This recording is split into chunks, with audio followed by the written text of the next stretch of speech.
The Jake Asman Show will begin shortly. Thanks to all these great Patreon members who help support the show. Get your super chats ready. Jake will be here in just a moment. If you love the New York Jets, this is the place to be.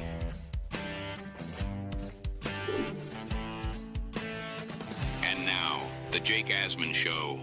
Mock draft season is back, baby. DJ Daniel Jeremiah has posted his latest mock draft for the NFL Network, and this will definitely start a big debate. We'll break it down with the Buffalo Jet fan and much more on the state of the Jets. It's the Jake Asman Show. Let's hit it and get it started.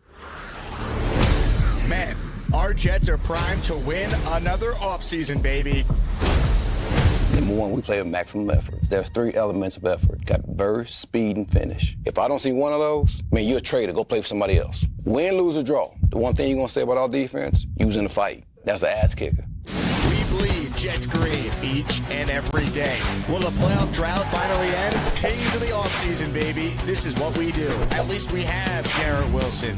We have Breece Hall. Please subscribe and hit the like button below. Super chat, baby. Cut the line. We have Sauce Gardner. We have Quinn Williams. Prepare to be underdogs. Now it's time to talk all things New York Jets. It's the Jake Asman Show. Here we go. Second show on the day. Reminder to smash that like button and make sure you are subscribed to the channel. Joining us right now to talk all things New York Jets, including a new mock draft from Daniel Jeremiah, is our good friend, BJF, the Buffalo Jet fan. And if you're not subscribed to his channel, stop what you're doing immediately and go do it. BJF, it's the offseason, baby. We're back. We're here. It's all happening. This is where we shine. Jake, I've been checking out your channel, and I was hoping that you would do a video about Aaron Rodgers, but I hadn't seen a stream on the topic yet. So I was like, when is Jake going to address this? I don't know your thoughts on it. The funniest thing is because I watch your show all the time, and I go in the comments, and there's people ripping me in your comments about Aaron Rodgers, which I got to get a kick out of, which I love. Hey, man, if you're not, you can't be afraid to be disliked if you're going to make a name for yourself, man. Hey, look, we do it one take at a time around here. You know how it goes. Draft season, though. What do we got? Ready? What did Daniel Jeremiah cook up for us? All right, so we'll go through it. We'll start with we'll go in order, and then we'll kind of get your general feel on the different approaches they could go. And obviously, we have free agency before the draft and how that could impact things. But I just pulled it up here, so we'll break it down. We'll go in order. Number one, DJ has the Tennessee Titans selecting Abdul Carter, the edge rusher out of Penn State. At number two, the Cleveland Browns select Cam Ward. So you have Carter 1, Ward 2, Giants on the clock at 3. Here's the first real shock, I think, of his mock.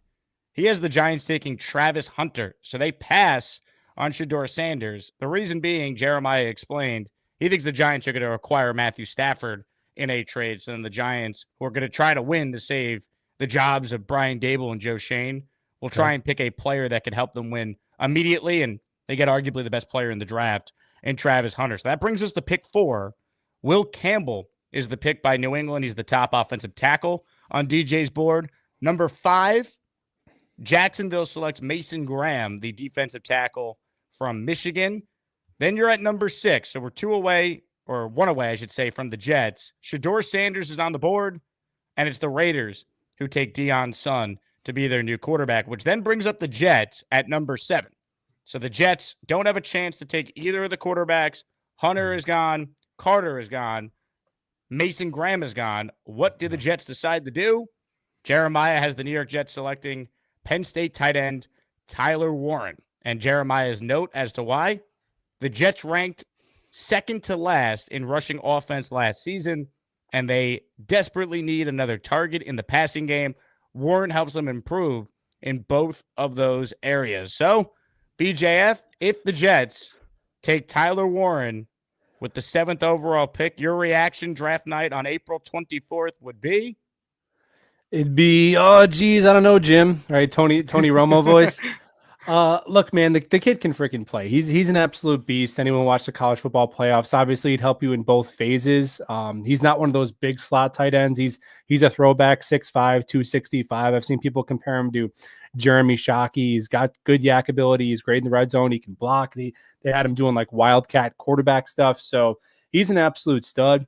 And I think if the Jets were picking at 22nd and took Tyler Warren, I'd feel freaking fantastic about it. Pick number 7, especially and I know it's a completely different draft and regime, but to not, all the Bowers discussion, right? And then to turn around and take Tyler Warren, who's a significantly lower prospect, in my opinion, even higher. Did somebody say Brock Bowers?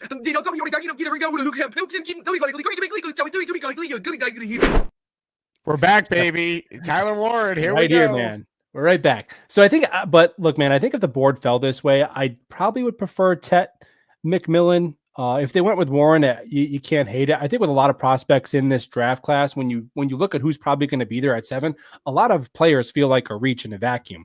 Even Mason Graham, who I love, and I would probably prefer the Jets to take over Warren. Mason Graham has never had more than like 3 sacks in a season. He's a run-stuffing, gritty defensive tackle. Will Johnson, okay, so we're talking corner. All right, Will Campbell, who you don't even know if he's a guard or a tackle. So there, once you get past Abdul Carter and Travis Hunter and the quarterbacks, it's like you kind of pick your trade-off. In this case, I'd probably go Tet McMillan. With Tyler Warren, you're looking, there's really one breakout season, and that did come as a 5th-year senior. Whereas before that, his first 3 years, he had under 200 yards combined. And then 2023 had 400 yards, and the big breakout in 2024. So I hate to be nitpicking an absolute stud of a prospect, but when you're talking about a number 7 overall pick, these are the kind of things that could be tiebreakers where you look at Tet McMillan and it's like as a true sophomore, he was a 1,400 yard receiver. And then last year he led the nation in receiving, or again, like Mason Graham, who was essentially a starter as a true freshman in 3 straight years, showed you in the Big Ten, like what he can do against good offensive line competition. So I'd feel less than thrilled about Tyler Warren. And I hope we can distinguish that the prospect is awesome, but man, if you're going non-premium position that high, I think we got to be talking like the generational tier of talent that we did last year with Brock, and I just don't think he's quite that special. Worth noting that in this mock, Tet McMillan somehow falls all the way to number 19 to the Tampa Bay Buccaneers. So Jeremiah clearly not as high on McMillan as some of the other draft analysts out there. And look, I only do a few of these throughout the offseason. I only care really what Jeremiah thinks, McShay, Brugler, who I believe we'll have on the show next week at the NFL Scouting Combine. Like, I only pay attention to what, like, the top guys. And really, this is the first time in now 6 drafts that Jeremiah and McShay's mocks, I don't feel like they necessarily speak to what Douglas will do because he's not the GM anymore. Remember, Jeremiah and Douglas are close friends. They started in scouting together with the Ravens, and McShay was Douglas's college roommate. So you always kind of feel like those two, even if Douglas wasn't telling them what he's going to do, they understood, the thought process of Joe when he's evaluating prospects. We don't know what Darren Muji's thought process is or Aaron Glenn's thought process is when it comes to how they value a tight end versus wide receiver in this spot, or just taking another defensive player because it's a huge need. So it's really uncharted territory when you try and figure out what the Jets might do in the draft, especially at pick 7, because of the fact it's just a brand new regime that's here. Right. So we have to find our new mock. I think it might be Matt O'Leary because he and Muji are both like 7 feet tall. So we'll have to listen to Matt. It's the only connection I have right now. I love it. Michael writes in with a super chat. He cuts the line. Wow, BJF and the Asman, $2 for 2 of the best. Michael, I appreciate it. And if you send another $1, you just covered my subway ride tonight. Appreciate you. By the way, for those tuning in, we are accepting entries for our latest Maniac raffle. For those of you who missed it, we did the raffle. I think it was yesterday. Yeah, it was yesterday on the first show. And congrats to all the winners. I've been in contact with everyone now, so I will send out your prizes this week. But our next raffle, next week at the Combine, features a top 3 prize of a Sauce Gardner signed jersey, a Nick Mangold signed jersey, and a Jermaine Johnson signed jersey. So if you want in, $20 super check, get you 5 entries, gift the membership, and for as many as you gift, that's as many raffle entries as you'll get in the next Maniac raffle. It's going to be interesting, too. In this scenario, Shedeur Sanders makes it to 5. would the Jets call Jacksonville and try and trade up from 7 to 5? That's not going to be as costly as going from 7 to 1, obviously. Would the Jets be interested in that? Because you could leapfrog the Raiders and you could get Shador at number 5 and make a deal with Jacksonville. I do wonder if that would be at least a conversation for the Jets, depending on how they feel about Sanders. Yeah, man. If you don't have a quarterback of the future, with respect to Jordan Travis and hoping his rehab goes well, but we don't have a for sure quarterback of the future. You got to check the price. Now, personally, I'm not a huge fan of Shedeur Sanders being taken in the top 10 of the draft. I do like Cam Ward better, but sure, you check the price. I just think Shedeur. I don't even care about his dad truly, because if he's good, then who cares? And if he's bad, then it would just be insult to injury. I just don't see like elite NFL traits with Shedeur in terms of his arm. I've seen him have to reset his feet and drive the ball out to the hash on a screen pass, and the kid sacks himself like crazy. If he's got to sit, man. If Shedeur Sanders goes out there behind a below average offensive line, they start him as a rookie, he's going to get sacked like 70 times. So that's a tough habit when there's not elite traits to overcompensate for it, at least in my opinion. And Cam Ward is not perfect either. He's got a little bit of Sam Darnold in him where he likes to throw the ball to the wrong guys every now and then. But I think I see a little bit more magic in the right arm of Cam Ward that if he starts falling, then I definitely am picking up the phone pretty aggressively. Would you trade up to 1 for Ward? He's the one guy I'd at least strongly consider it. I mean, I would, but that's why I would never be a GM, because I'm not patient enough. You know what I mean? I just want to have something to look forward to and have some hope to hold on to. But I think the more prudent thing. But if you believe in the guy, like if you think he's a franchise quarterback, who cares what it takes to get him? Well, you're right about that. Like the cost to acquire him if he becomes a franchise quarterback would be irrelevant. I'm not that confident that he's going to be that guy, right? Because you're doing a risk calculation. Like, what is the percentage he's going to be that guy versus other stuff we can get with those assets? I don't think, because you're talking about what, Jake? I mean, a second rounder and a first rounder on top of pick 7, probably minimum, right? To go from 7 to 1. Yeah, the chart works. We did this. I did this with Nick Faria last week. If you trade pick 7, a second this year, and your first next year, it works value-wise to go from 7 to 1. Oh, man. Here's the thing, though. Tennessee, if Jaden Daniels, you're good, right? yeah, probably, right? I mean, no doubt. If you think he's Jaden Daniels, no-brainer. But, here's the thing. If Cam Ward's as good as the Jets think he is, then Tennessee's probably just going to take him at 1 anyway. It's going to be a moot point. Yeah. And unless Tennessee's like, we just want to do a complete reset here. We'll trade out. We'll get a really good player at 7 and then get extra picks for next year. I don't know, but I'd consider. Ward's the one guy Tennessee's got to take a quarterback, because that coach already got 1 year, one trash year. They can't roll out like Will Levis again. They got to do something. 100%. Ladies and gentlemen, super chat here from Dom C. DJ's mock drafts are done with what he's hearing from teams and front offices, not with how he would rate them for what it's worth.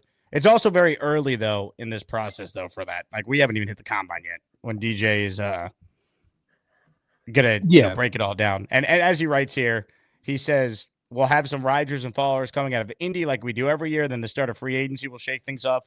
As I've said before, I'm not against projecting trades in my final mock, but I won't start entertaining those scenarios until we get closer to the start of round 1 on April 24th. If he has the Jets making a trade, that'd be fascinating, because that means he's hearing that there's a strong possibility. And I'll always give Daniel Jeremiah credit for this. He was the only guy that accurately predicted the Texans making that trade up the year they got both Stroud and Will Anderson. It was a big deal in Houston when I was doing radio. He was the one guy that was on that in his final mock, and everyone thought he was nuts, and he was right. Oh, yeah. Jeremiah is as good as it gets in the business, for sure. No doubt about it. Michael writes in, here's $2 more so you can get 30% off the next ride. Michael, you are the man. Aaron with an Asmaniac super chat. Sanders at 7 or trade up to get him. We're missing out on Burrow 2.0. I just don't see Burrow 2.0 when I watch Sanders. Maybe Aaron will end up being right. It's a crapshoot at the end of the day at that spot, but Sanders doesn't strike me as the player they would trade up for. I could see Ward being the player they would potentially do it. I feel like Cam Ward just fits the Jets better than Sanders does, because if they're part of the reason, if they're going to move off of Aaron Rodgers, is, Glenn doesn't want a celebrity quarterback, then how are you selling me on Deion Sanders' son being the quarterback of the Jets? Yeah, it's tough to guess how much that would be a factor, but of course, you could be right. And if the Jets take Sanders, he falls to 7, I will be excited that they have some sort of quarterback like prospect or plan going forward, no doubt. But at this point, my preference would be that, Ward would be the option. And I don't think I don't know, man. I think they're both going to be gone. There's so many QB needy teams picking in front of us. Are the Raiders going to pass on a quarterback? That's the sticking point for me. I think one of them is going to go between Tennessee or Cleveland. And then I can't imagine the Raiders. All they have is what, Aiden O'Connell? Yeah, they're gonna have to. They got to do something. I guess what happens to free agency. So Darnold's been linked to the Raiders. If they sign Darnold, does that take them out of quarterback? Probably does. Did Pete cover Coach Sam? No, Pete was long gone by then. Right? Yeah, long gone. Yep. Yeah. Pete had Sanchez. If you want to do over, that's who I'm thinking of. Yeah. Hey, I could see it. I think it's interesting. You mentioned the Giants getting Stafford. Then I could see Darnold going to LA as well. Ooh, that's another good scenario there. Yeah, with Sean McVay. Honestly, if you're McVay and you're moving off of Stafford, you just saw Sam Darnold have a career year with your protege, same style of offense. Sign Sam in LA where he's from. I think that'd be a good fit. Mm. All right. So comments, questions, super chats for BJF. Gusbuster hotline's open. All right. Here's what Tyler Warren would look like in a Jet uniform, courtesy of Lyle the Egg on Twitter. Number 44. Looks good, man. Looks clean. We got to do something about 44, though. No, he's got to wear like in the 80s, right? Yeah, it's a fullback number. It is a very fullback-esque number. Yeah, who's 44 on the Jets now? Is that open? Probably. Easily. I think that's open. All right. I've been waiting to get to this. Jackson Dart. Are you a Dart dude, BJF, or I forget what actually ended up winning the poll on my first show today. We were trying to come up with in honor of the Bauer boys because it feels like Dart's this year's polarizing prospect. Maybe it ends up being Warren too. But are you a Dart dude? Are you a Dart thrower? Your thoughts on Jackson Dart, BJF? I think that Jackson Dart is the third best quarterback in the class, and I think if there's a world in which he falls to the Jets in the second round and they want to take him, I'd be all for it. I even saw a mock draft where they traded up to 31 to make sure they get him and get the fifth-year option like the Ravens did with Lamar. I think I can understand that. Jackson Dart at 7 to me just seems rich, man. Jackson Dart at 7 seems pretty rich. By the way, Jamie Sherwood was 44, but he might not be on the team, so it could be open for Warren. Yeah. I think the Jets at number 7. I really hope they can solidify the trenches on either side. If they want to go Membu or Campbell and stick him at right tackle, whatever. If they want to go Mason Graham, or I think edge is a sneaky play that we're not talking about a lot. I think they're definitely like somebody like Mike Green. It could be taken there. But Jackson Dart, I would say no at 7. But if he slides to wherever the Jets are, I think, like 42 or something like that in the second round, then absolutely. And I think that just changes the whole dynamic of it, because if you take him at 7, then he's going to have to play for like 2 or 3 years. Your whole regime is tied to his success. And you're not going to make other quarterback investments, where if you take him in the second round, it's way less risky. So if he falls, sure. I don't know, man. At 7, maybe he's this year's Bo Nix and he rises. I don't know. Peter Castro thinks Dart's better than Sanders or Ward. I don't, so I'm good on that. 25 writes in, I'm a Glenn guy 100% of the time. I'm a Dart dude 100% of the time if we draft him outside the first round. I'd agree with that. Dart dudes assemble, baby.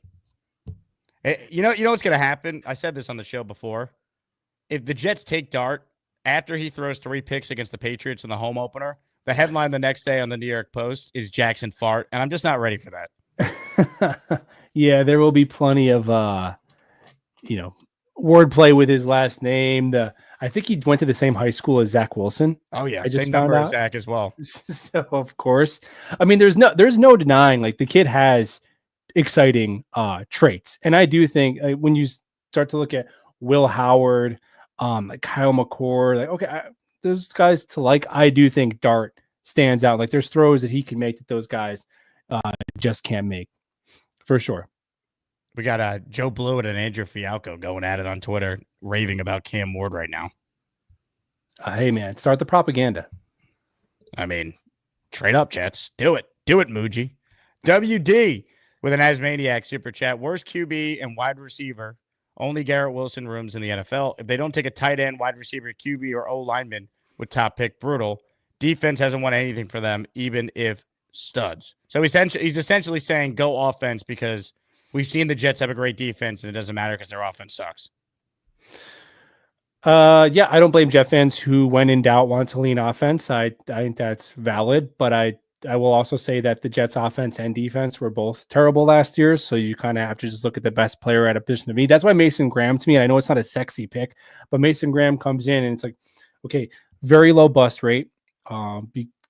Because the position too, like defensive interior players, one of the lowest bust rates in the first round, and desperate position of need next to Quinnen Williams. So immediate impact and helps in both phases that were lacking last year in the run defense and the pass rush. Now, I don't think he's ever going to be like a 12, 13, sack interior defensive lineman. I mean, how many of those guys are there? Like, Aaron Donald and Chris Jones.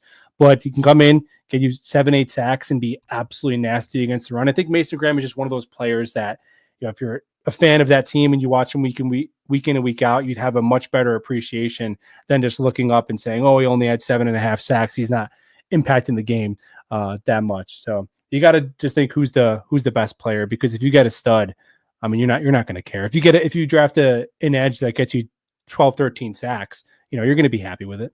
Yeah, you got to get it right. I mean, that's first and foremost. I would prefer a premium position. To me, it doesn't have to be offense, defense. It's like, let's not take safeties in the first and second round, McCagnon style. You know what I mean? Like there's like that's the one thing I think Douglas did a good job at. Like, obviously he missed on some picks. That's why he's out of a job. Most notably what he did at quarterback, second overall. But at least he went after premium positions. He drafted D linemen, O linemen in the first rounds. Receivers become a premium position, I think, in the NFL. So I hope Muji at least can follow that pattern of let's not take any safeties you can't cover with the top 6 pick in the draft. That'd be nice. Well, yeah, and one thing I will credit Joe Douglas for is there was actually a 9-year stretch before we hired Joe Douglas where the Jets didn't draft an offensive lineman in the first or second round. 9 years. It's insane. Like that might be important. You might want to address that. All right.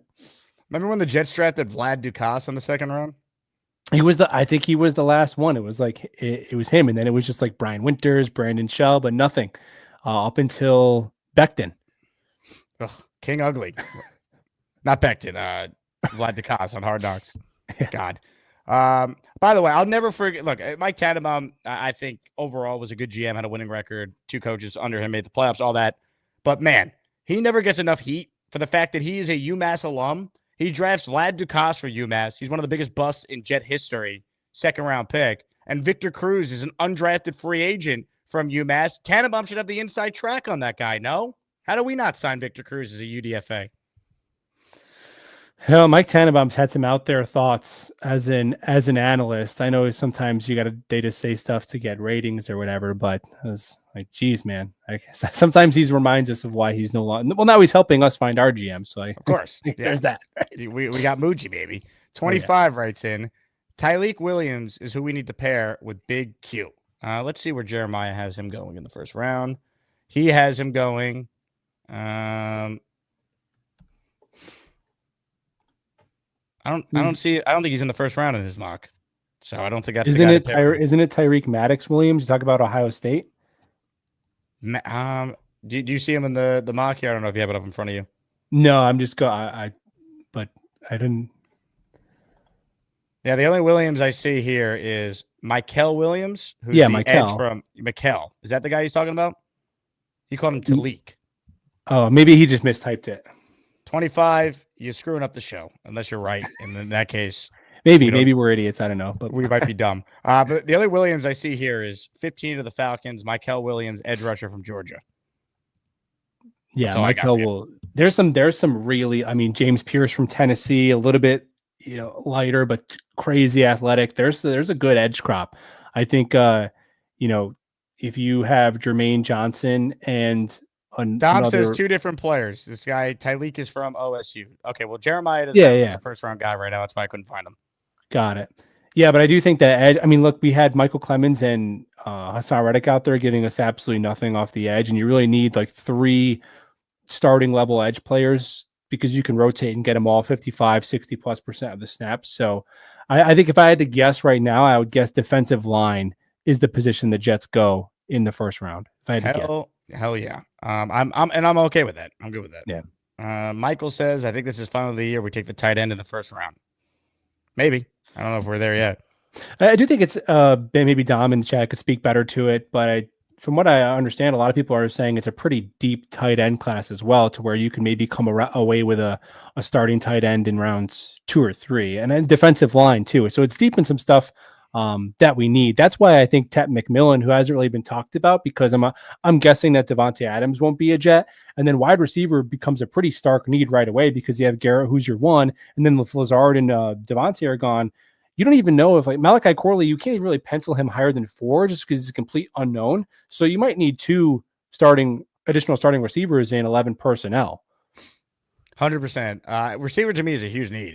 They got to sign 2 in free agency, and they still could draft someone at that point. Like I am expecting nothing from Malachi Corley. I am expecting Xavier Gibson to not even be on the team. So you're basically starting over outside of Garrett with that entire room. The disrespect of Jason Brownlee on this program will not go unnoticed. Is he still on the team? I think he's on the Chiefs practice squad. I think he got a ring, or no, he went to the Super Bowl at least. Good for him, man. Happy for him. I'm skipping ahead to a Dom comment in the chat because Dom knows more about the draft than probably anyone tuned in right now. He does it all year. Deepest tight end and running back class that he's ever scouted. So I don't think the Jets are going to go running back again because they have 3 right now. But tight end, definitely they should draft someone. I'm looking at Jeremiah's mock here. He has Colston Loveland, who's from Michigan, the tight end there, the junior from Michigan, going to Denver at 20. So that's at least 2 tight ends in the first round, which you don't always see in today's NFL. So it is a very good tight end class. Yeah, I would prefer the Jets actually draft 0 running backs for the first time in a while. I think Breece Hall, Braylon Allen, and Isaiah Davis is fine as a one. If you want to carry 4 running backs, pick up a UDFA or a vet minimum. I don't think we need to spend any more 4th or 5th round picks on running back this year. Ladies and gentlemen, a super chat from Fiore cuts the line. Same old Jet scenario. Rams trade Stafford to the Giants. Rodgers and Adams to LA for a playoff run. Darnold to the Raiders. Fields to Cleveland. Jets draft Dart at 7, and he's the next Zach Wilson. Draft Tet or Graham at 7. Fiore, I appreciate the contribution, but you leave me with no choice but to just boo this because I don't even want to picture this.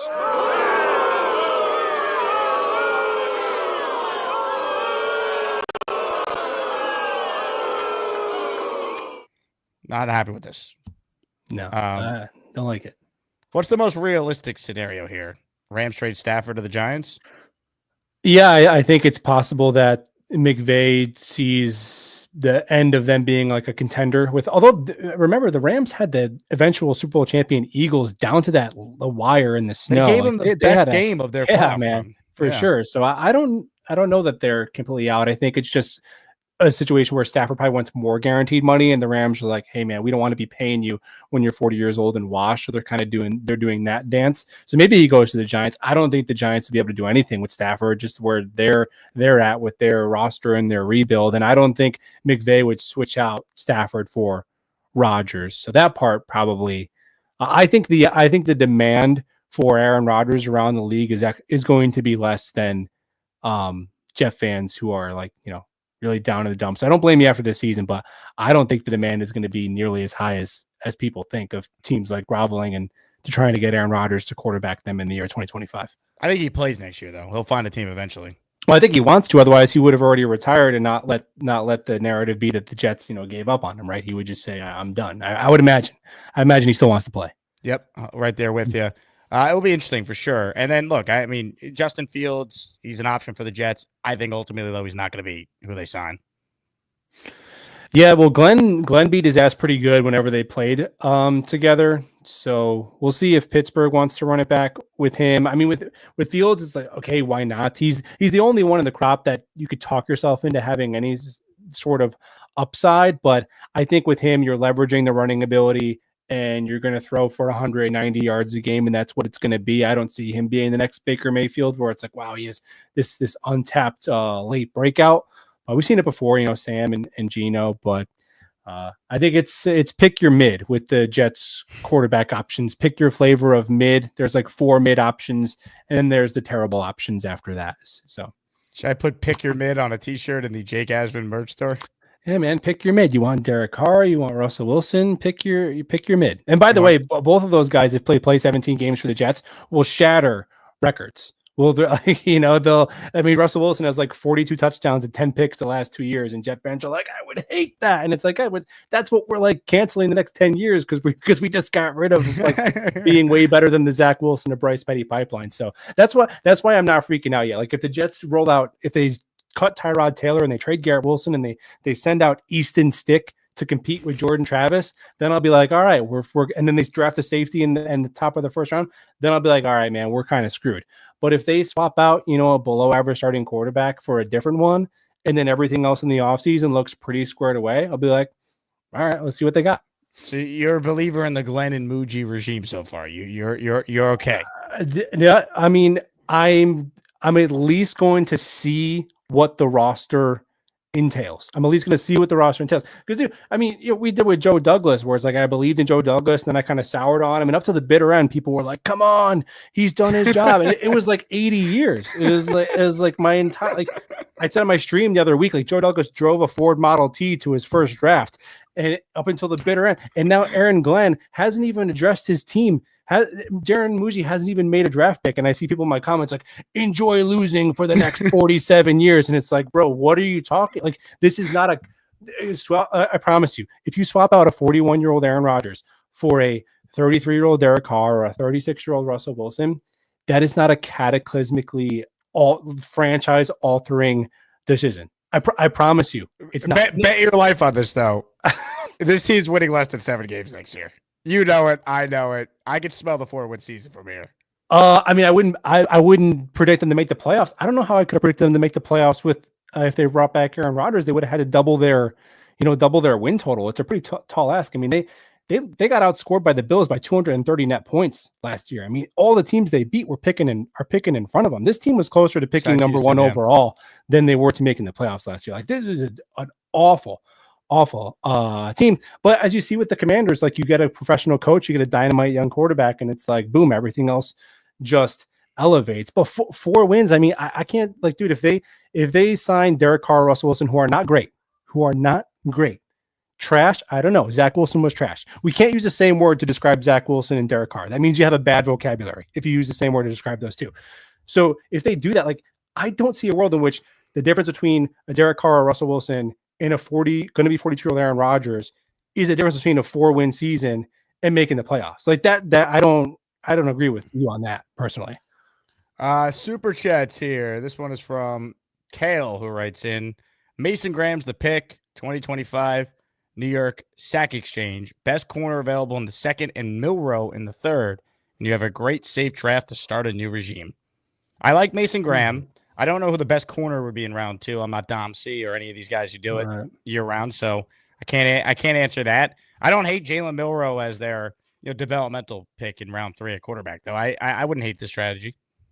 Yeah, it's really interesting. Jalen Milrow is one where I think there's a big gap in where he could go. I really don't know. I think that Jackson Dart is the only quarterback who could be there in the second round that I want the Jets to take. I think he's the only guy that threads that needle. I think the rest of them, McCord, Howard, Milrow, I wouldn't want to take that high.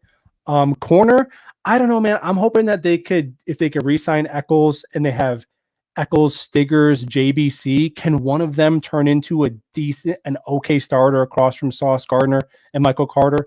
I don't know if, like, quote unquote cornerback 2 is a position that if we could get away with it, not spending a ton of resources on, I'm with you. It would be interesting to see if any of these guys could fill in that role, but I don't know. I mean, Aaron Glenn's a former corner. Can he develop a guy there? Right. Right. Definitely. I think Eccles is a free agent, but you could probably re-sign him for not that much. Yep. Andres says, hurt A-Rod gone. What's the leash on Glenn playoffs? Well, I mean, he's going to have a job no matter what through at least 1 year. I'd be shocked if he got fired after 2, but they have 2 losing seasons. I was saying this the other day. If they have 2 seasons in a row where they're under 500, he's on the hot seat going into year 3. That's just how it works in the NFL. You're not going to get forever. Like, all these teams, besides the Jets, have been able to figure it out within 1 to 2 years. Sean Payton took the largest dead cap on his books in NFL history and got his team to the playoffs in his second year there. Glenn's going to get at least 2 years, and then if he doesn't win in his first 2, and when I say win, at least get to the playoffs once, he's on the hot seat going into year 3. Yeah, most likely. I mean, I guess we could, you could split hairs and say, oh, if they're 9-8 for 2 years in a row and don't make the playoffs, maybe that buys them a little bit of leeway. But I get what you're saying. Like, unless they're a complete and utter disaster, Woody Johnson has shown like you're probably going to get a year 3. Because Adam Gase, I mean, he should have been fired after year 1. And so Woody, ironically, like he's impatient because he meddles, but he doesn't fire people quickly. So, Bowles got 4 years, Rex got 6 years, Saleh got 3.5. But I will say again, like that would have been the case regardless of what they did at quarterback, because if they kept Aaron, if they won in 9 games, whatever they did, they would have still had to have proven their mettle as coaches. They still would have had to have had a good GM and found a quarterback solution of the future. So those things would have been the criteria for them being successful or not, regardless of who they slapped under center in 2025. Again, unless it's freaking Easton Stick. Guys, if it's Easton Stick, I will come back. And Jake, actually, if as soon as the tweet hits that the Jets sign Easton Stick and he's announced their starter for all 17 games, text me and I will hop on a live stream right away and I will drink, I will commiserate, I will cancel the next 10 seasons. I just want to see what the quarterback depth chart is before I say that we're going to win, 3 games and Aaron Glenn is on the hot seat. I just want to see who it is. That's all. They signed Easton Stick, man. I mean, we're elite name, by the way. Great name. We're tanking for Arch if they sign Easton Stick. That's what's happening here. Dude, Easton Stick will start over Arch. Come on. You got to believe. Aaron with a super chat. Sanders is more accurate and is used to being under pressure. Ward and Dart are playmaker with scramble upside. Sounds like Zachy Poo Wilson.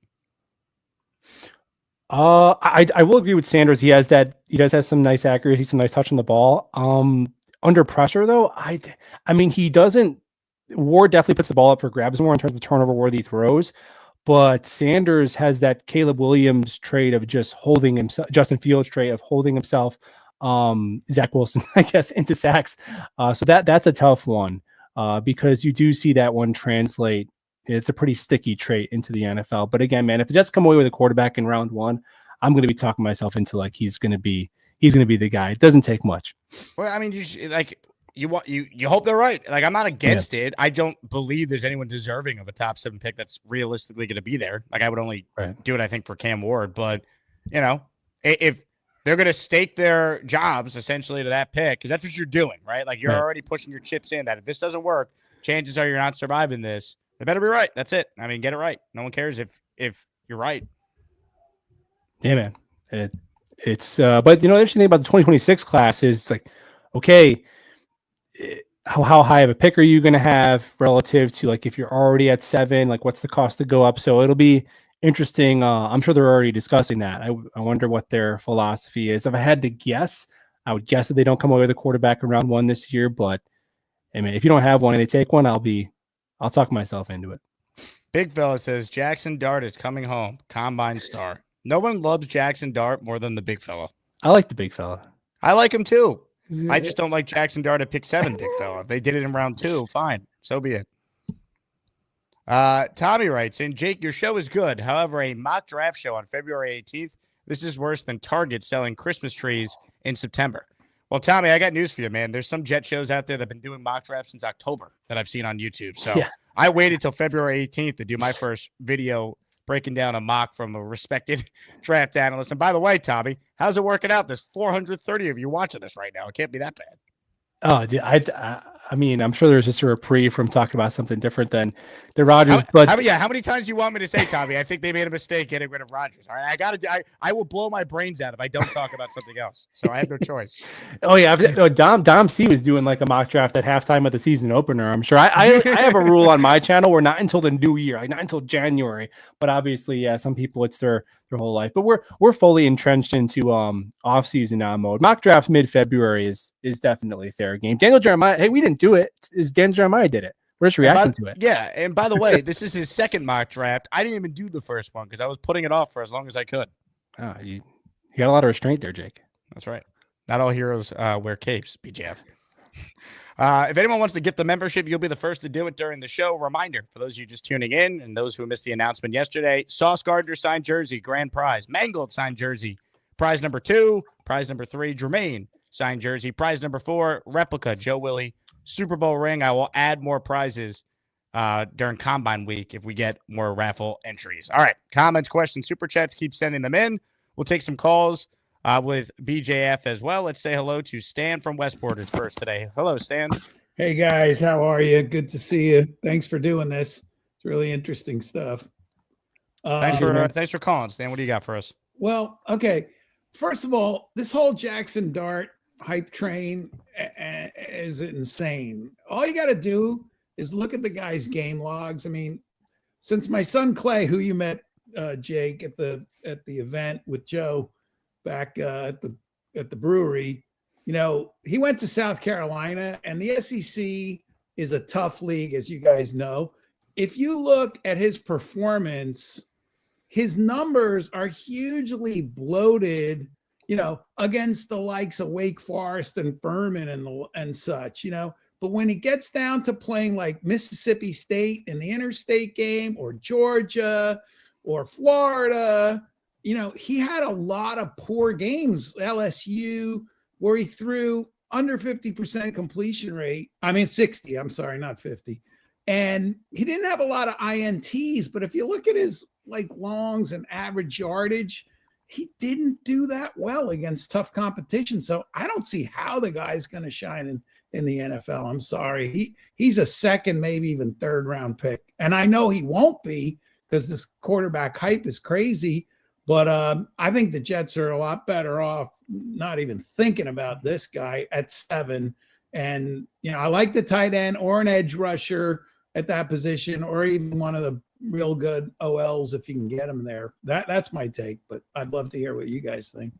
Stan, appreciate it. Yeah, I'd have to look more into it if this is going to be like a real thing. What I'll say, though, is like sometimes like NFL teams don't necessarily go, oh, how do you do against this team if the stats are bad? Like, that's it. Like, they'll go and look at it, be like, what was the talent disparity in those games? You know, was he running for his life? You know, how did he, like, I remember part of the thing that sold the Bills on Josh Allen was that his team got killed when he was at Wyoming and they played Ohio State. And while they got destroyed, Allen made some like incredible plays in that game where he was just by himself against Ohio State.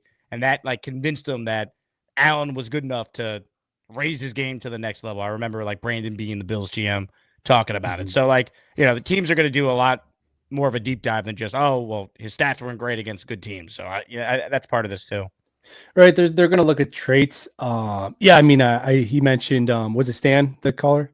Stan. Yep. Stan. He mentioned, I'm looking at his game logs now. Furman, he did go for 420 yards, 5 touchdowns, no picks, 82% completion. So yeah, there's a couple of games where some stat padding did occur.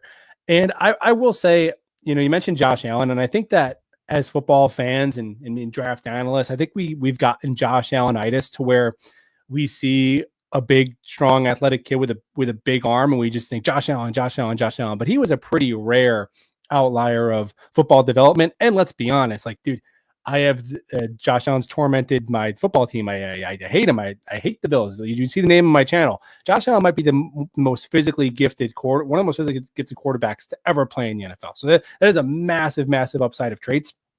Whereas a lot of quarterbacks who are really good, who've been drafted recently, it's like, man, that's exactly what they were doing at college. Like you look at Joe Burrow, it's like, yeah, he looked like a pro quarterback at LSU. So I actually think that the extent to which certain massive flaws in college can be fixed is started to become a little bit overrated. Look like Will Levis. It's like, yeah, man, that's kind of what he was doing there. I know he didn't get great coaching. So I do understand what Stan is saying, where you're talking about a top 7 pick. It's not just enough to have the traits where if you get to the second round and the kid's there and you're like, look, it's kind of ugly around the edges, but we're gonna take a flyer on the traits. That's fine. Anthony Richardson, another example. Oh, he's 6'4", he's 250, and it's like, yeah. I mean, Dom C was telling me, he's a Florida fan. He's like, dude, the kid can't play in the NFL, and then he comes to the NFL, and it's like, yeah, he can't do it. So I think we have to retire our Josh Allen itis. He's definitely an outlier for sure. And if you see some Josh Allen and Jackson Dart, you got to remember that, you know, for every Josh Allen, there's a bunch of other busts that go along with it. It's the Asmaniac membership raffle. For every membership gifted, you receive 1 ticket entered in the raffle to win epic prizes.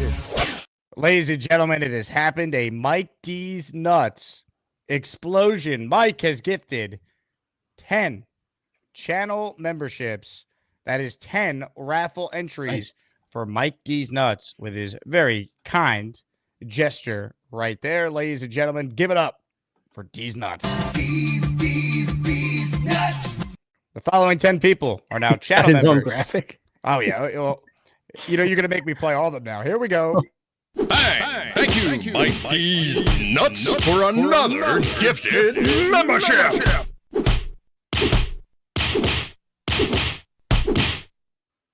And then finally, Is this Mike D's Nuts?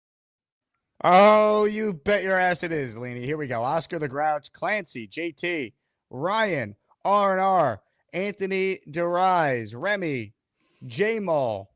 Who else we have here? Metal Panthers, Donnie Rosso, all receiving channel memberships from the incomparable Mike D's Nuts, which is his actual government name for those of you who are new to the show. This one is from Mama Beastbreaker, who writes in, my son is scouting all the local colleges. He's also stopping at every dining facility they have on each campus. Have you seen Beastbreaker's appearances on my show recently, BJF? No, I'm not. I'm not aware of who that is. So he's perfected the art of the Garrett Wilson catch. He's able to recreate it on any given notice. It's pretty incredible.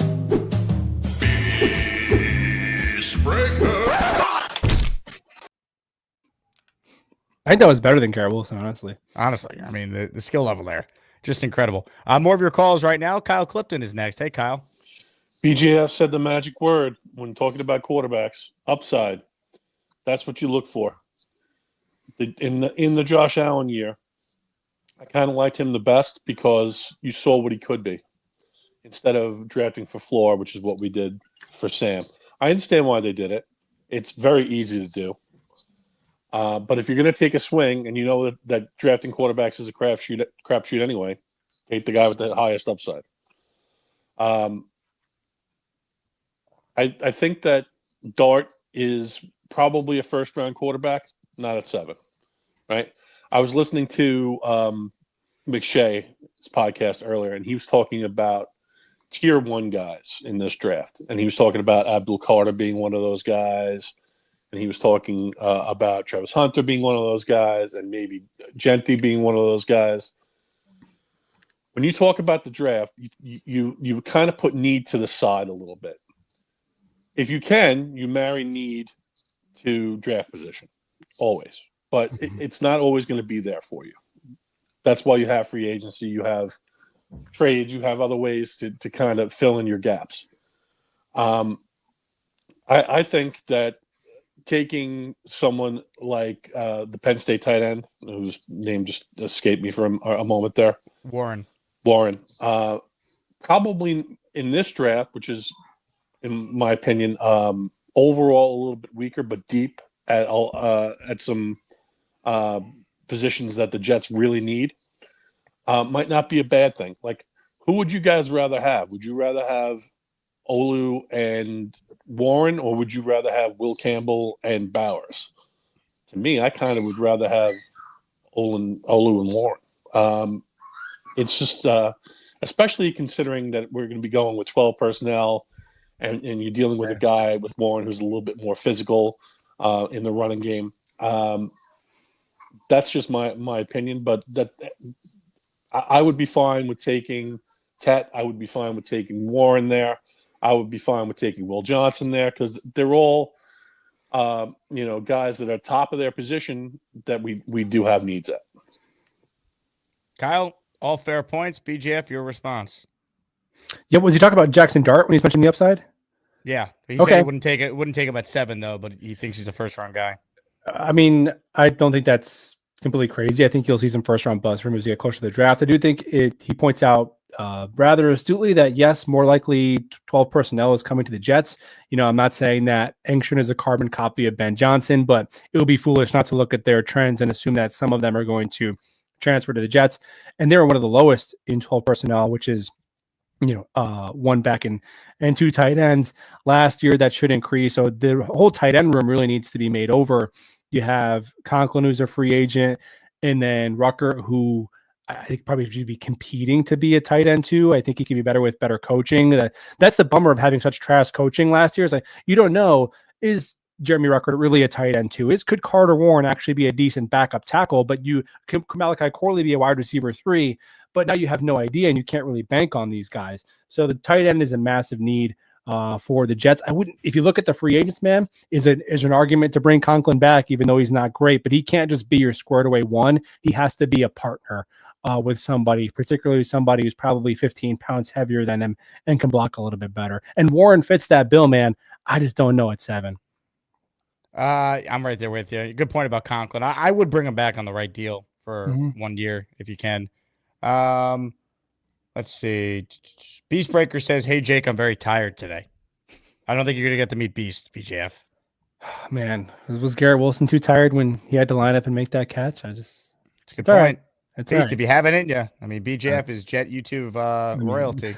I'd rather quality over quantity. So when you're ready, ISU writes, and I've been a Warren whisperer for far longer than Warren pretty much whisperer. everyone here. That's my new thing, or what I love about like just Jet YouTube comment sections. After the Bauer Boy fiasco last year, now we have Dart Dudes, Warren Whisperers. It never ends. Nothing will top the Bowers discourse, though. That was pretty diabolical. It was insane. By the way, folks, plans are underway for an Asmaniac draft party. That's all I'm going to say. So when I have more info, I'll share it, but it's in the works. So if you want to watch the draft with your fellow Asmaniacs, keep April 24th open. That's a Thursday night. Jets, of course, are on the clock with that 7th overall selection. Couple calls left for BJF, and then we'll say goodbye to him. Greg is on the line. He's next. Hey, Greg. Hey, what's up? What's up, Greg? BJF? Hey, what's going on, man? All work this week, so I'll get some call in, talk about how much I love Zach Wilson. I think Fields has got to be the free agent pickup, and I'll tell you why. He has better numbers than an immobile Cousins who's going to get destroyed. And Derek Carr is just trash, right? So I would take Fields, sign him to a 1-year deal, and take a blue chip player at 7. You think about it. Let's say you draft Dart at 7. Who's he throwing the ball to? Xavier Gibson? Come on. Well, they're going to sign people by then, but I see your point. I just think there's too many holes on the defense, the offense, the tight end room is kind of, has been exposed. You have Conklin, but who's behind him? I just don't see a path where a rookie could come in. Of course, who's he going to sit behind? Like Tyrod Taylor? He's going to be hurt by week 2, I just don't. I think Fields is your guy. He has upside, and so does Daniel Jones. Call me crazy, but he has a playoff win on the road. Right? Before I go, who wins a mud wrestling contest, Michael Clemens or Beastbreaker? Who wins? Great call. I'll let the chat decide that one. I don't know. Beast's got some pretty strong moves. Oh yeah. I mean, if it's no holds barred, man, I think I'd give it to Beast. Michael Clemens would be disqualified for committing an offsides penalty before the match even began. Jet fans very split on Fields, by the way. Dixon immediately super chats. By the way, Dixon, shout out to you. I didn't notice his profile picture on the first show today. That's me with my helmet on, which I love. Fields, 5 touchdowns in 8 games. Please stop. How do you feel about Justin Fields, BJF? Are you in the camp of you'd be on board with signing him? You think he stinks? Your thoughts? I mean, if they sign him, I would just be like, okay, just because of how like the options in the quarterback market. Like if you don't like, guys, look at the rest of the teams in our conference. Why are they? All the relevant teams drafted a quarterback who didn't suck in the first round and didn't ruin him. So that's the only way out. It's the only way out. But yeah, if they want to have Justin Fields run around out there, I've seen worse. Like the Jets scored the second fewest amount of points last year of any team who had their starting quarterback for 12 or more games. So could Justin Fields go muck about and match the 17 points a game the Jets were scoring down the back 9 of the season? Probably, but I see going to be unlocked by Tanner Engstrand and morph into Josh Allen or Lamar Jackson. Probably not. I take him over Daniel Jones of the two that were given. I guess I would roll with Justin Fields over Daniel Jones. I got some good news for you, BJF. Are you ready? Yeah. Beastbreaker has arrived, and he's ready to bring it. Beastbreaker.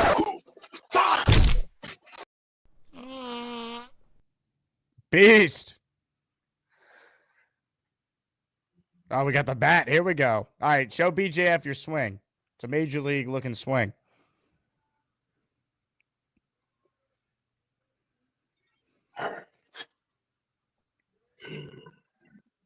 All right. Curveball down and dirty. All right. Now, here comes the pitch. Slide upside.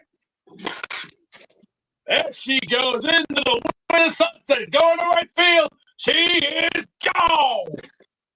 Does it again. Fly, baby, fly like the eagle of the wind. That ball is gone. I don't know. All right, BJF. Are you ready to watch Beast give you a little Garrett Wilson against the Texans Halloween night? I have a feeling you're gonna make me watch it regardless. So let's do it. Absolutely.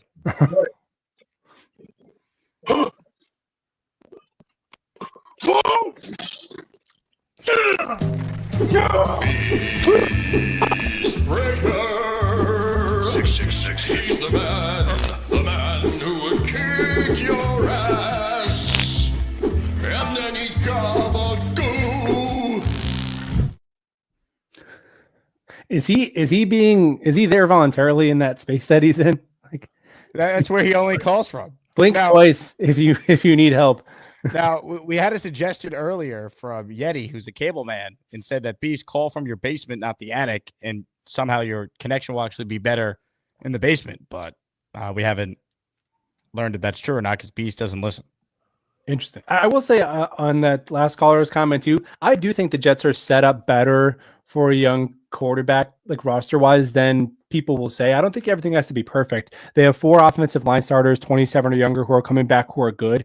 The Jets had good pass protection last year for the most part. The problem with their offense is so poorly coached, like their run scheme and everything sucked, but they have 4 good offensive linemen. They have a wide receiver 1. They have Breece Hall. If you have coaches who are capable, like that's enough. If your quarterback can play, that's enough to figure out. It's not like Sam Darnold, where he has a bottom 3 roster and a bottom 3 coaching staff and like the hologram of Frank Gore, 100%. It doesn't need to be perfect. Not every if everything needs to be perfect for your quarterback to be good, then he's not a franchise quarterback. I mean, do the Jets have roster wise on offense? I would say the Jets right now looked better than the Commanders' offense heading into last year, and Jaden Daniels stepped in, and they had a good coach in Cliff Kingsbury, and Jaden was that dude, and they were fine. Greg writes in, fellas, thoughts on Netflix airing regular season games? Our Netflix subscription prices are about to be $100 a month if they get the NFL. It's gonna suck. Yeah, I just waiting for the day where playoff games just become a straight up pay-per-view at some point. Like UFC. It's brutal. Unreal. 25 writes in, don't disrespect Beastbreaker's Attic of Champions, BJF. Well, you didn't say it was an Attic of Champions. Hey, Would Beast. it completely changed my outlook on it. Beast, your attic is one of champions, right? ¿Qué pasó, amigo? Attic of Champions? Let's get back to that. Let's get this up.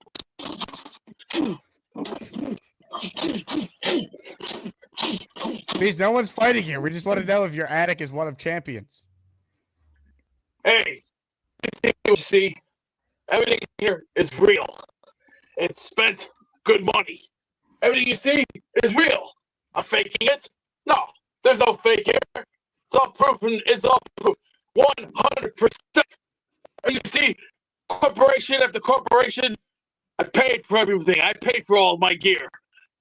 To all the little on here, suck it up. You ain't got it. Take your scumbag, yellow, $2 asses back to the front line and go back to finding your dignity before you became a big you big sissies.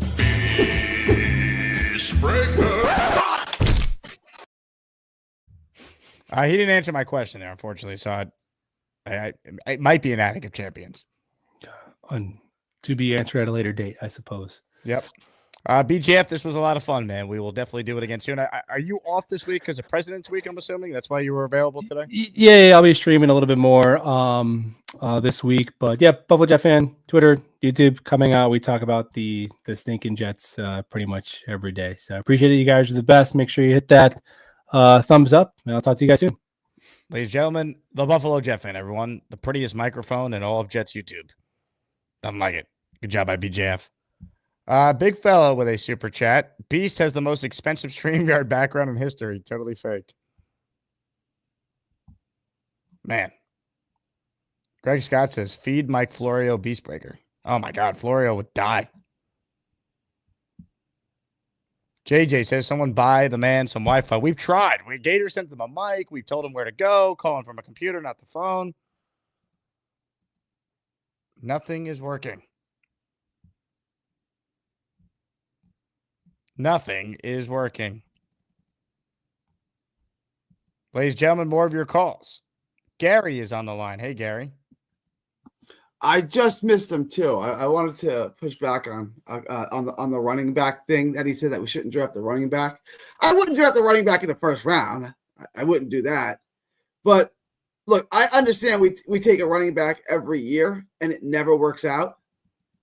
But I mean, that administration is gone. Like, you can't give this administration a black eye because we drafted 5 running backs in 4 years or whatever it was, and we still don't have an RB2. Like, there are decent running backs. I said this last year, like, we shouldn't have kept trading down and we should have just drafted Bucky Irving with our pick. But we want to keep trading down and accumulating picks that Joe Douglas isn't even going to use now because he's gone. But there are decent running backs in this draft, like both Ohio State guys, right? Jenkins and Henderson. There's running backs in this draft class. I know it's the top 2. Would you going to have to take Hampton and Genty? Those guys are going to go the first 2 rounds. I wouldn't draft one of those guys. I wouldn't use a top pick or second round pick. But there's always decent backs, good athletes, and you're not looking for an RB1. You're looking for an RB2, right? So Caleb Johnson, guy, yes. I don't know, guy. I think Braylon Allen. I wouldn't just say we're gonna have. Your internet is a little delayed here. I think Braylon Allen could be a RB2. Am I breaking up? You are. Yeah, call back. So you fix the delay. I think Braylon Allen could be RB2. I think Isaiah Davis could maybe be RB2. I think both guys were impressive at times last year with terrible coaching. I just don't think it's a big need. Look, if you love a running back, it's a stacked running back class. So day 3, you want to take a dart throw on a running back? I mean, that's what Douglas would do every year. Doesn't mean that Muji wouldn't hit on one. I just wouldn't take one on day 1 or day 2. There's too many other needs. I actually feel pretty good about Braylon Allen and Isaiah Davis. Open phone lines if you want in on the conversation. Make sure you hit the like button if you haven't. We're down on likes. We have only 144, yet there's 400 of you still watching the show. If you haven't heard me say it, I'll say it again. Join the Patreon. If you sign up for the year, you get 10 raffle entries included with your membership. And if you're currently a month-to-month Patreon user, if you up your membership for the year, it prorates it for whatever you spent this year, and I'll give you 10 entries as well. So thanks to everyone for the support on Patreon. You get bonus shows, Discord access. You can find out about listener events before the general public. You'll get the March Madness as Maniac bracket a day before anyone else. At least a day before, maybe sooner. So be on the lookout for that. Patreon.com/Jake Asman Show. All right. Let's see what we have here. On the Gusbuster hotline right now is someone that is highly respected and sometimes highly feared. Balloon nuts. Rob, how are you? Hey, Jake. I don't know, Jake. I'm really super duper frustrated. I mean, calling in, hearing these takes about, Justin Fields and let's bring in Daniel Jones and these guys. This is the better plan, Jake. This is the better plan that we're moving away from Aaron Rodgers, technically also removing Devontae. So now we're creating 2 more holes now for quarterback and for wide receiver. And this is Aaron Glenn's plan? Really? I mean, if this is his plan, I mean, I'm plenty scared, buddy.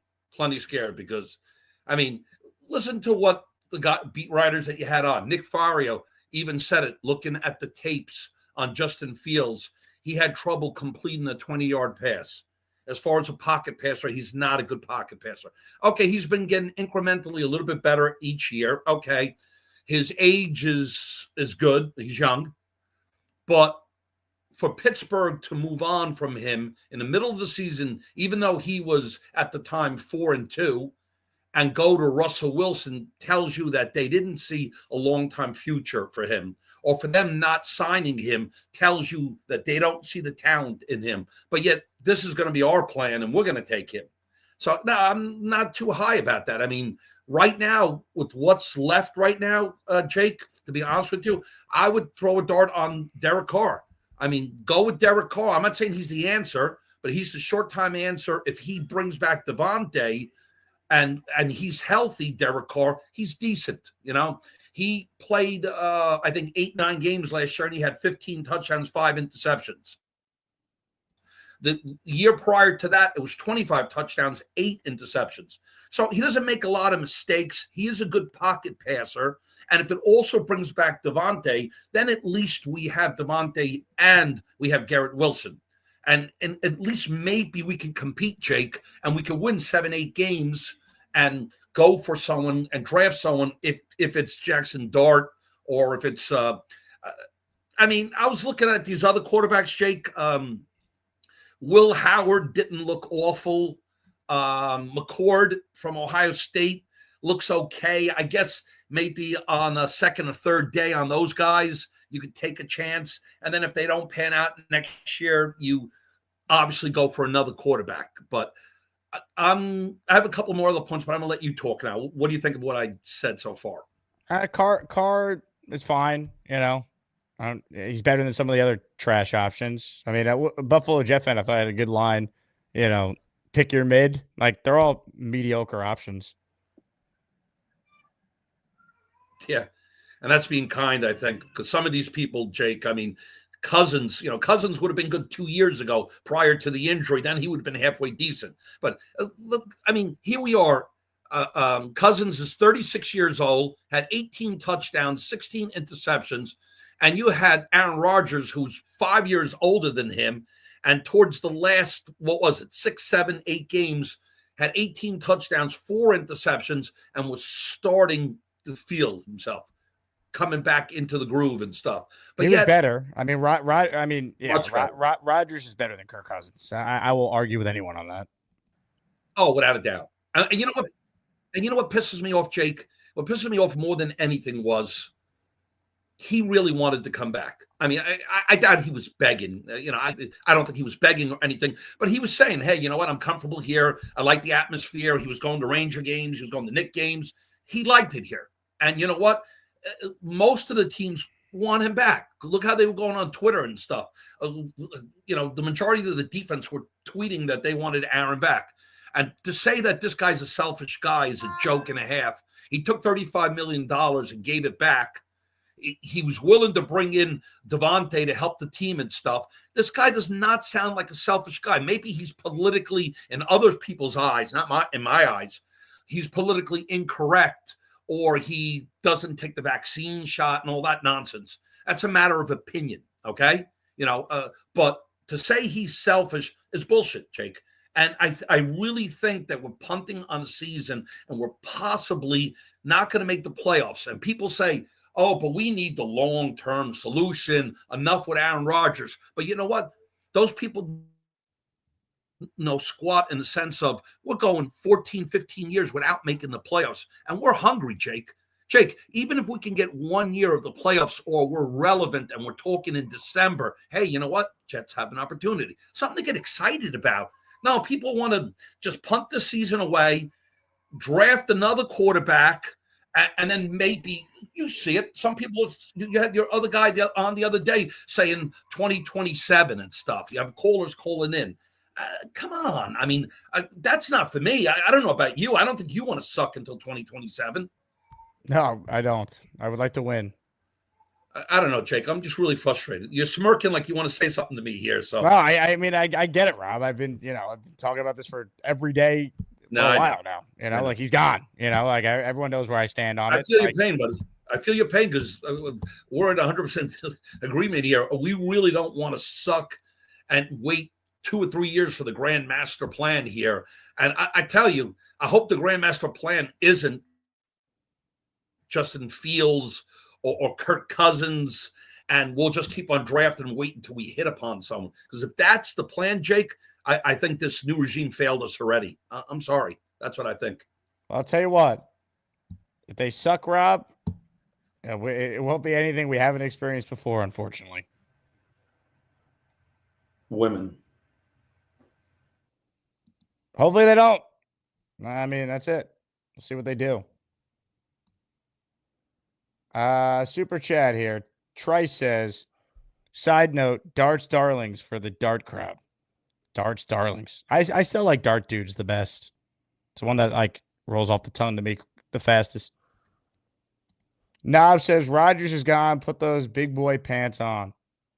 Knob, we have no choice. Hopefully they don't screw it up and they get it right.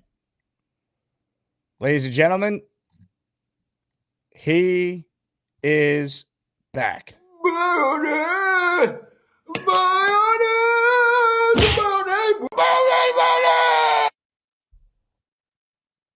Is this better? Am I up to speed now? Yeah. I had like 10,000 things going on, Windows, videos playing. I think I had too much. I was overloading the internet. The old internet overload, as they say. That's what they call it. That's what the kids are calling it these days.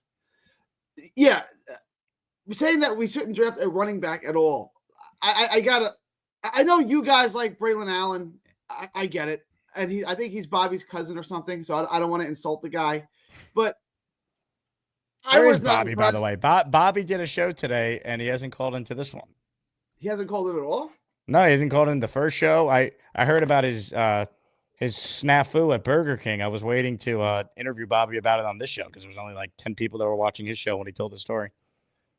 I don't know. I'm guessing he's not on hold, obviously. Otherwise, you wouldn't be asking. Not on hold.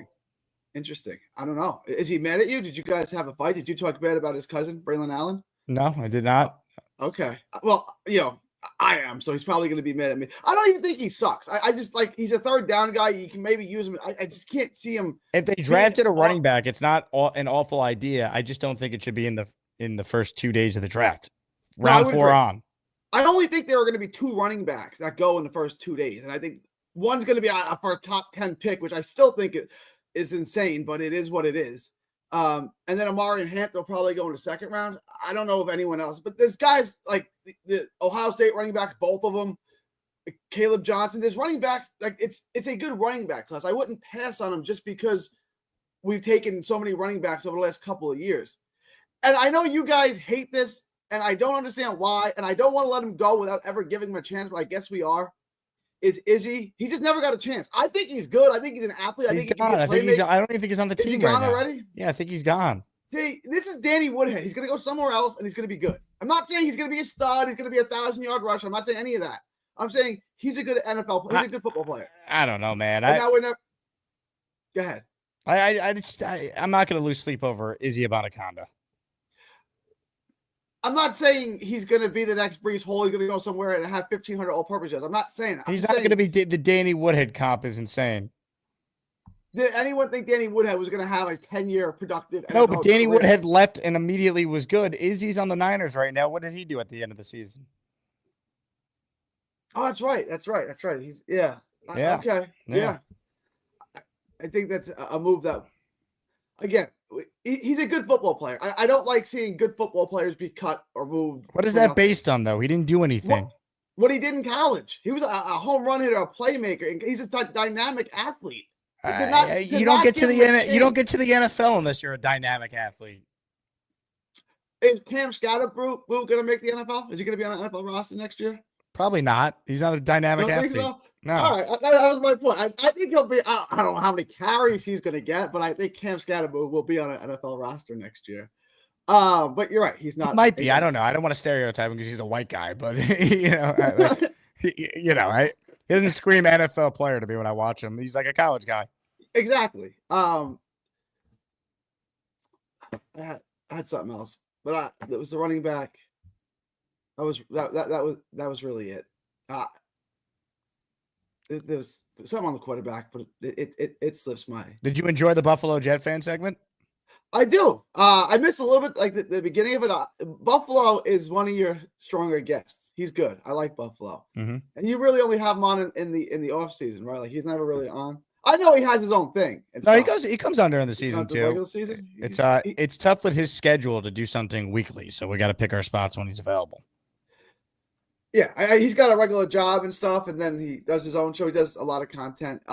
And obviously your best guest, the best guest in the world. Although Robbie Sabo is shooting up the list. I really liked his segment this morning.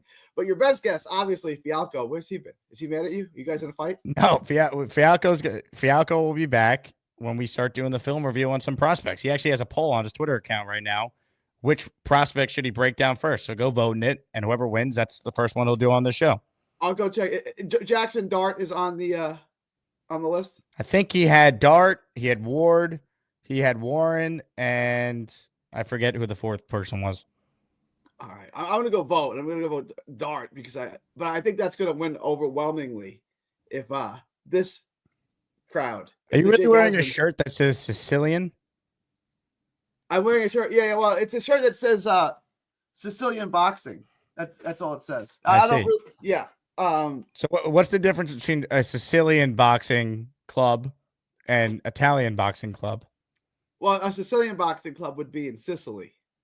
Okay, so it's just location. I mean, yeah. It's just a shirt, Jake. It's just a shirt that says Sicilian Boxing Club. I thought it was cool. Being a first generation Sicilian, I thought it was a cool shirt. So it was like $27. So I was like, I'm gonna order that shirt. Do you like the shirt? Is it? I think it's a great shirt. I wanted to know if there was a deeper meaning behind it. No. I have a shirt that says Irish pub boxing too, and I don't know what Irish pub boxing is. Well, it's boxing that takes place at your local Irish pub. Yeah. I don't know. And I'm not the least bit Irish, of course. Neither am I, despite what people think. Yeah. My grandfather used to always tell me to stay away from the Irish kids that look like Chris Mullen. That's the actual quote from him. How come? They're no good. They were trouble. That's what he was getting at. Really? Yeah, this is my paternal. This is my father's father. Yeah. It was a thing. Yeah. Stay away from them. New Q writes in that would be bare knuckles at any Irish bar. Probably. Yeah. You like any old school bars in New York City, Gary, with rich histories of boxing? Jimmy's Corner over by the Garden is that boxing themed bar. That bar was great. It's in Times Square. Yeah. It's on Times Square. Yeah, that I haven't been there. And the prices there are still great. It's like $3 for a beer or whatever. The prices are still from the 1920s. Yeah, they haven't changed that place. That place is always crowded though. It's such a tourist trap. Yeah.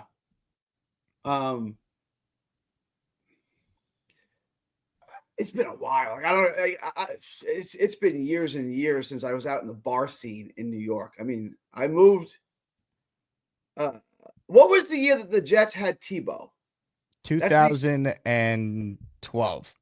So I moved back here in 2011, I guess. So I haven't really. Yeah, it's been a while since I've been out in the bars in New York.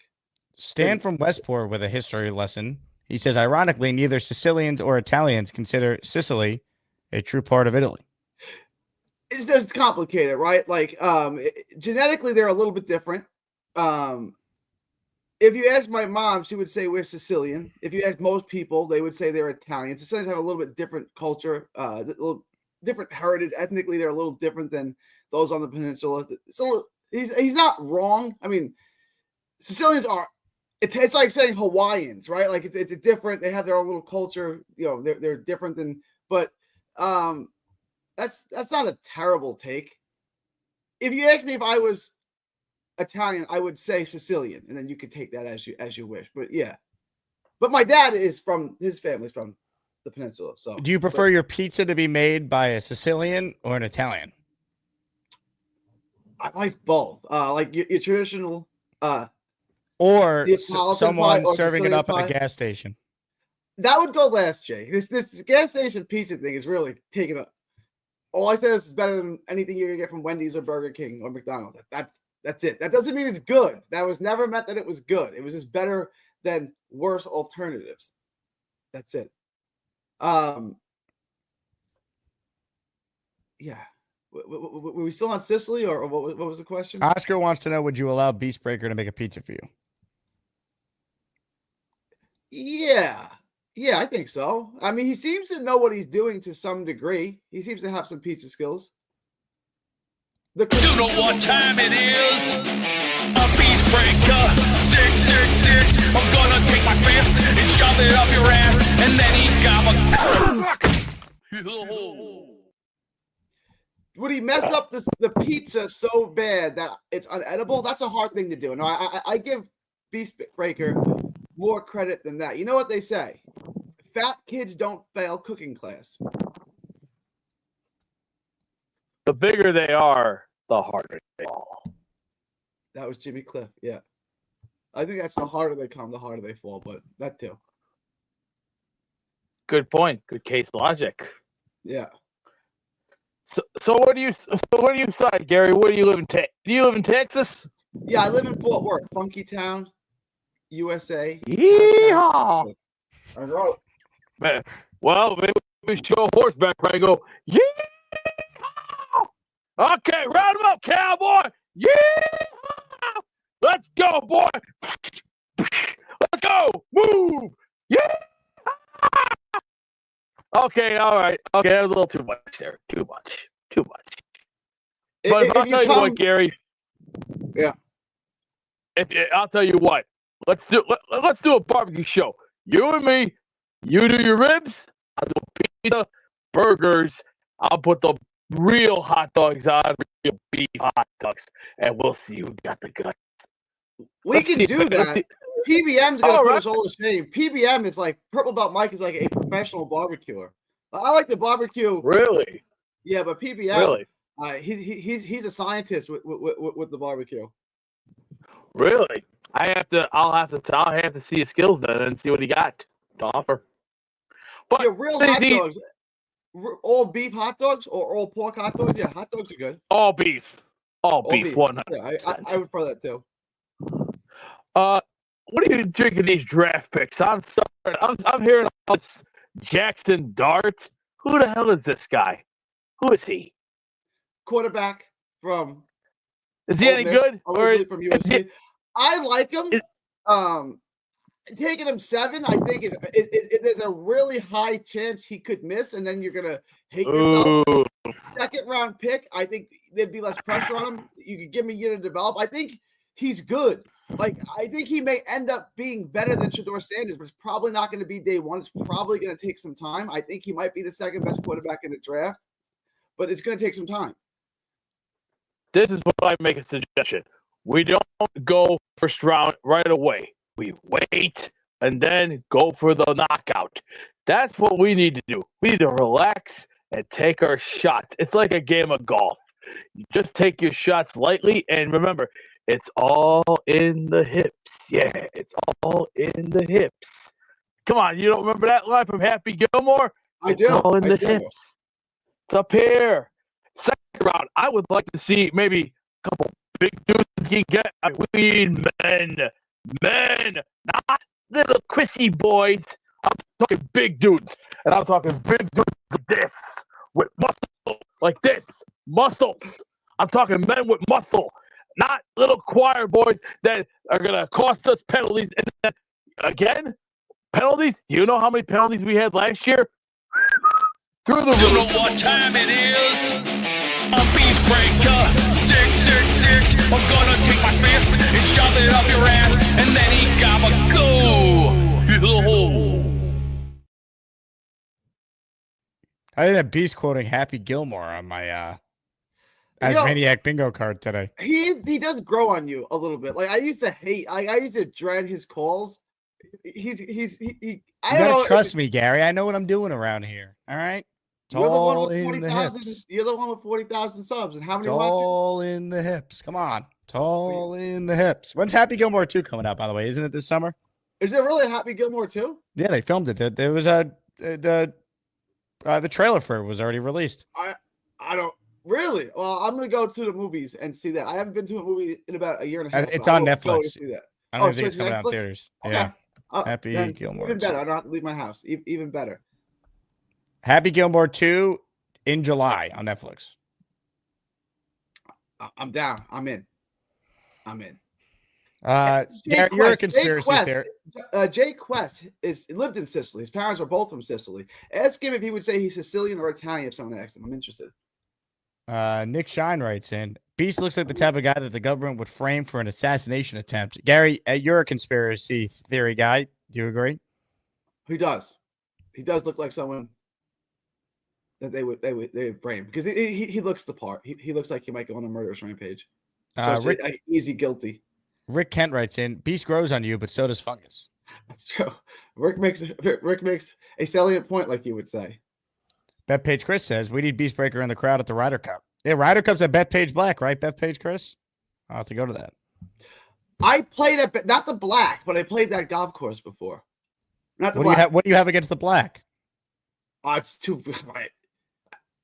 I'm not that good. I was never a good golfer. I broke 100 a few times, but like I don't really like golf. I just had to play it for business reasons. The Black is like one of the hardest courses in the country. I know. I'm not playing that. Bethpage Chris says, I want to see Beast golf swing in the attic. Beast, you playing any golf? I bet you his swing is okay. His baseball swing is okay. The swings are a lot alike. Hey, Beast, you play any golf? Give me a minute. Miniature golf, by the way. I like a good 18 of mini golf.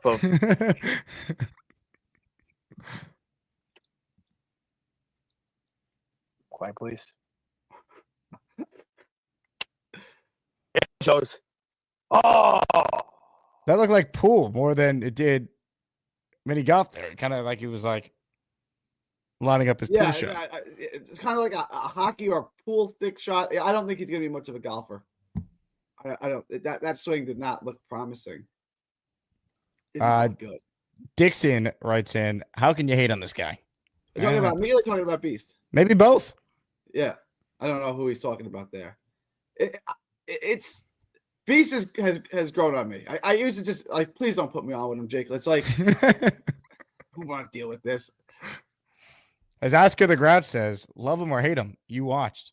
It's true. And like, so that's how I'm voting in the tournament. If somebody perks you up, if you're not really paying attention and then that caller comes on and all of a sudden you're paying attention, I'm voting for that person in the tournament. That's going to be my That's metric. what I think Beast could do well, because I heard from a friend of mine who he usually just listens to the podcast version of the show, but he said he started actually going on YouTube and watching the show once Beastbreaker started his rise. So Beast got him. He's like, I got to see what this looks like, because what I'm hearing is insane. And I think that's what happened. It's been an addition. Whether it's good or bad, I guess only you know the result of that. But it's been an addition. That's for sure. Kyle Clifton says it's super easy to hate on Beast. Once he threatens you with a sword in the green room for no reason, he's out. If he threatened me with a sword, I wouldn't be a fan. I wouldn't take it as a serious threat. But you are a man, and you're not going to threaten me. Like, that's not going to happen. Like, I wouldn't, like, I better get ready. He's going to come after me with a sword. But don't do that. Boomtown says, who wins head-to-head, Gary or Beastbreaker? I'll beat Beastbreaker. Well, I have in front of me right here the bracket, and I'm just going to take a look here just for myself and see. That's a first-round matchup. That's not a first-round matchup. I'm not going to spoil it, but okay. What seed do you think you are, or Beast is, that you would match up with? Beast is so hard because, like, I think I'm a 3 or a 4 seed. Yeah, so where do you think Beast would be?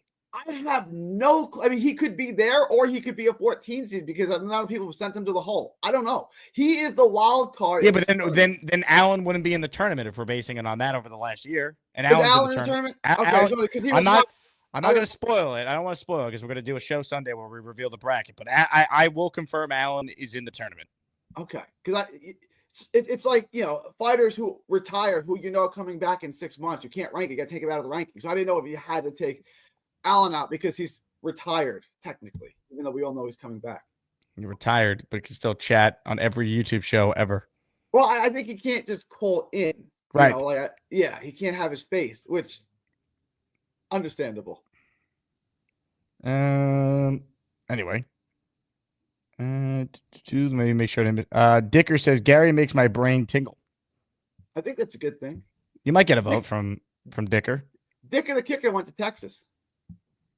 He also Papa went to Jet. he also went to high school with Garrett Wilson. Well, Papa Jet thinks you're going to win the whole thing. If you're alive, you got a heartbeat, and you got 2 fists, you got a shot. I can't see that. Like, I'm going to be. My daughter said if I went against Bobby, she would vote for Bobby. So that's one thing. I'm going to beat Chiefs fan. I'm going to beat Lane. It's tough, man. It's a tough pool. Yeah, I mean, look, Chiefs fan, any given day, he could give you an all-time call, but he also had an implosion the other day, so you just never know. Chiefs fan had an implosion. When did he have an implosion? That might have been yesterday, actually. I do too many shows a day that they all blend together. Oh, Yesterday on the first show, he blew the save, but then he recovered nicely on the second show. If we're going to call him the closer, and we're going to give him the Enter Sandman music, he can't blow any saves. He's got to be Mo. He's got to be. You can't blow anything. Well, I'll tell you what. No save situation. The game is tied. We're going to extras, so we're going to Chiefs fan. It's Chiefs fan. Guess what? I'm still looking for a job, bitches. It's Chiefs fan. I'm just going to rub my hands together all day. It's Chiefs fan. There's a whole lot of DNA on this couch. Let's hear it for Chiefs fan. Look, it's my dead neighbor that I didn't kill. Oh, shit. I didn't know you were going to come to me this way. Well, you heard the theme playing. What did you think was happening? My bad. I thought you were just guys joking around. Gary, if it's us in the finals, I'm sorry. I got to take that dub. We'll figure it out in the ring. Granted, you're gonna be tough to beat. And I also said if I lose to Decker, I want Decker to win the whole thing. Like, that'd be amazing for the community to do for her. How do you know Decker's in the tournament? They should put Decker. Decker needs to be in a playing game. Come on, man. Could you imagine that kid going all the damn way? So we don't have play-ins. We're just doing 64. It was too complicated with the play-ins. Decker needs to be in the tournament. Otherwise, then Decker can win the NIT. We have a flawed tournament. I have no final say on any of this. I want to make it clear. That's what the committee can Did you make an NIT for Decker to win it then? We don't have an NIT. I'm not saying Decker's in or she's not in. I'm just saying it's bold of anyone to assume anyone's in. No one knows. The committee is the only one that knows. And they haven't made their final decision, or have they? They do it this Sunday. The committee has not made any final decisions. I have a bracket in front of me that's likely what it is, but things change. It could. Someone could blow up. And tomorrow we could get another Beast Breaker who calls in twice a show and gets himself. Who knows? I don't know. Like 2 months ago, nobody had a Beast Breaker on their bingo card. Now everyone does. So yeah, I missed the morning show because I stayed. Like, I know someone's gonna call me a lazy bastard, but if you do, shove it up. You know what? I stayed up late last night looking at mock drafts for the top 10 draft teams, and 90% of them have the Browns taking someone to replace Myles Garrett, while 90% of them have the Jets taking a cornerback. And I'm like, I don't. While the other 2% had you guys drafting a quarterback trading up, while the other 8% had you guys taking a tight end or a wide receiver. Who did you guys take at 31? They have us taking someone defensive every single mock draft for some damn reason. Really? Okay. Tom Ace writes in, can I call Cheats fan a productive bastard? I think you're a productive bastard. You're a jack. Well, here I have ADHD and OCD, so when it's on my brain, I can't sleep until I get my fill in. So I stayed up till 4 looking at mock drafts. I woke up to use the restroom, and when you don't want to flick the light, but you flick the light and you're up for a few hours. That was me last night. Well, you live by yourself, right? Yeah. If you missed, you missed. Who cares? Like I have a wife. And you missed. You missed. I'm a neat freak. Are you a neat freak? Yeah. I literally have I have the nightlight switch plus my regular flip switch, and I hit the flip switch instead. I hate turning the light on when you have to take a leak because it wakes you up. Now I'm awake. Yeah, that's what it did to me last night. I could turn in the middle of the night. I could turn my hallway light on, super dim, because I switched light bulbs, and then I put the new one in the. I put the dimmer one in at night because I just flipped that on, and then I put the nicer one in during the day. And Have then, you considered just peeing in the shower and not turning anything on? oh, Gary, In the that's tub? disgusting. Why is that disgusting? Oh boy, here we go. Why is that disgusting? Because you can get gnats and flies that way. Have you ever heard It of goes that? down the drain. You can turn the water Yes, on. but It goes down the it- drain. You've never peed in the shower. I try not to. I try not to most of the time because I don't want to like You get I out of the shower to take a leak. yes, who normal people do this, Gary. I don't think normal people do that. I I do. don't think so. The irony of this conversation between you and Cheats Fred right now is Because incredible. I've Normal seen people do situations with hoarding houses people who pee down the drain constantly and they have gnats and flies flying up from Why the would, drain. it all goes down the same pipe. Why would you get gnats and flies? Well, they constantly use the drain as a toilet For number one or two? for one. I see. All right. Like during COVID, I watched hoarders, and they said, "Why does this shower smell like straight piss?" All right, let's run it up the poll. Do you pee in the shower? Yes or no? Ever. I Not like regularly. I mean, like but every once in a while, like it'll slip, but I'm like, I don't like peeing in the shower. I don't like that. I'm There's- fine with it. Papa Jet writes in, this is why Gary wins. Moonwalk, fake moon landing, North Aggression War, now peeing in the shower. LOL. See? Yeah. There was a question from I Tom find it Ace. hard to believe that you get out of the shower to take a leak. That's crazy. To me. You pee in the sink? No, because I lived in a No. military. I lived in a military house, and I lived in the ghetto, and like I also worked in a halfway house where we all shared a shower. So I'm like, you pee in the shower, you're gonna get your ass beat in the ghetto. It goes down the drain. Yeah, but people still have strong noses. People can still smell it. Like you can mask it. Like what if you have asparagus and you try to mask it with soap? Someone's still gonna try to know that you did it and piss down in the shower. I'm guessing asparagus changes the odor of your urine. Is that Yes. Yes. Okay. It'll lead the room smelling foul. Like asparagus does that. Okay. This is why you shouldn't be eating asparagus for amongst many reasons. If I want a green vegetable, I go with green beans all day.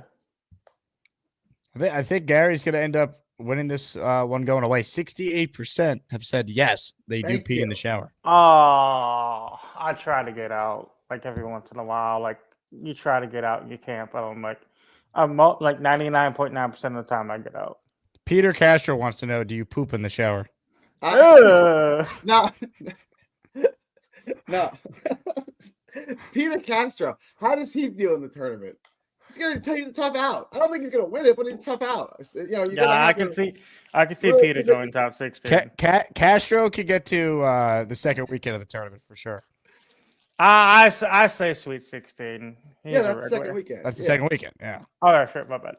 He can win his first two matchups.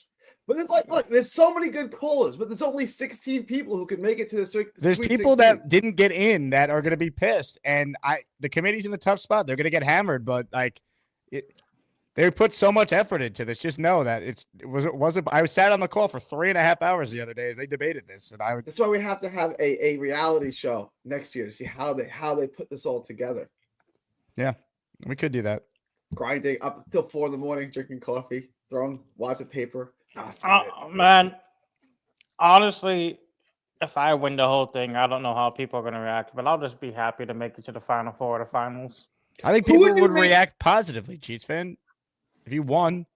Who would you make a betting favorite between him? Well, who would be the betting? Who would have the best odds? My money. I know Charles is a legend, but my money's on Lane. Come on now, no, if it's me and Lane, I'm gonna get cooked. If it's me and Charles, I'm getting cooked. But I think Lane is gonna. I don't think Charles cooks you. Lane may be the winner of this, but I don't think Charles cooks you. I think you probably beat Charles. No, Lane, the legendary farter. Come on, he's gonna. No, Lane may win this. No, not Lane, the legendary farter. My bad. Charles, my favorite... bad, Lane. Charles, the legendary farter. Come on now. If he could rip ass on stream, he could rip my ass in the fucking finals. I don't know if there's a correlation there, but I see the point.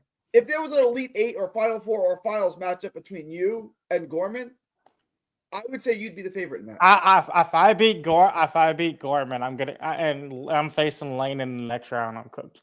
Lane Well, has. I would imagine there's not going to be so many rounds. Like that's going to be a finals or a semifinals matchup, you versus Gorman. That's not going to happen in the first. I mean, I would love to see like someone like Kyle Clifton or someone else like carry to the Final Four. Also, There's going to be upsets. I mean, like sometimes when I run polls on the show, I'm surprised with the results, and I think I have a pretty good grasp of. I mean, which way as the audience is long leaning. as I make it to the Sweet 16, Elite 8, Final Four, that's okay with me.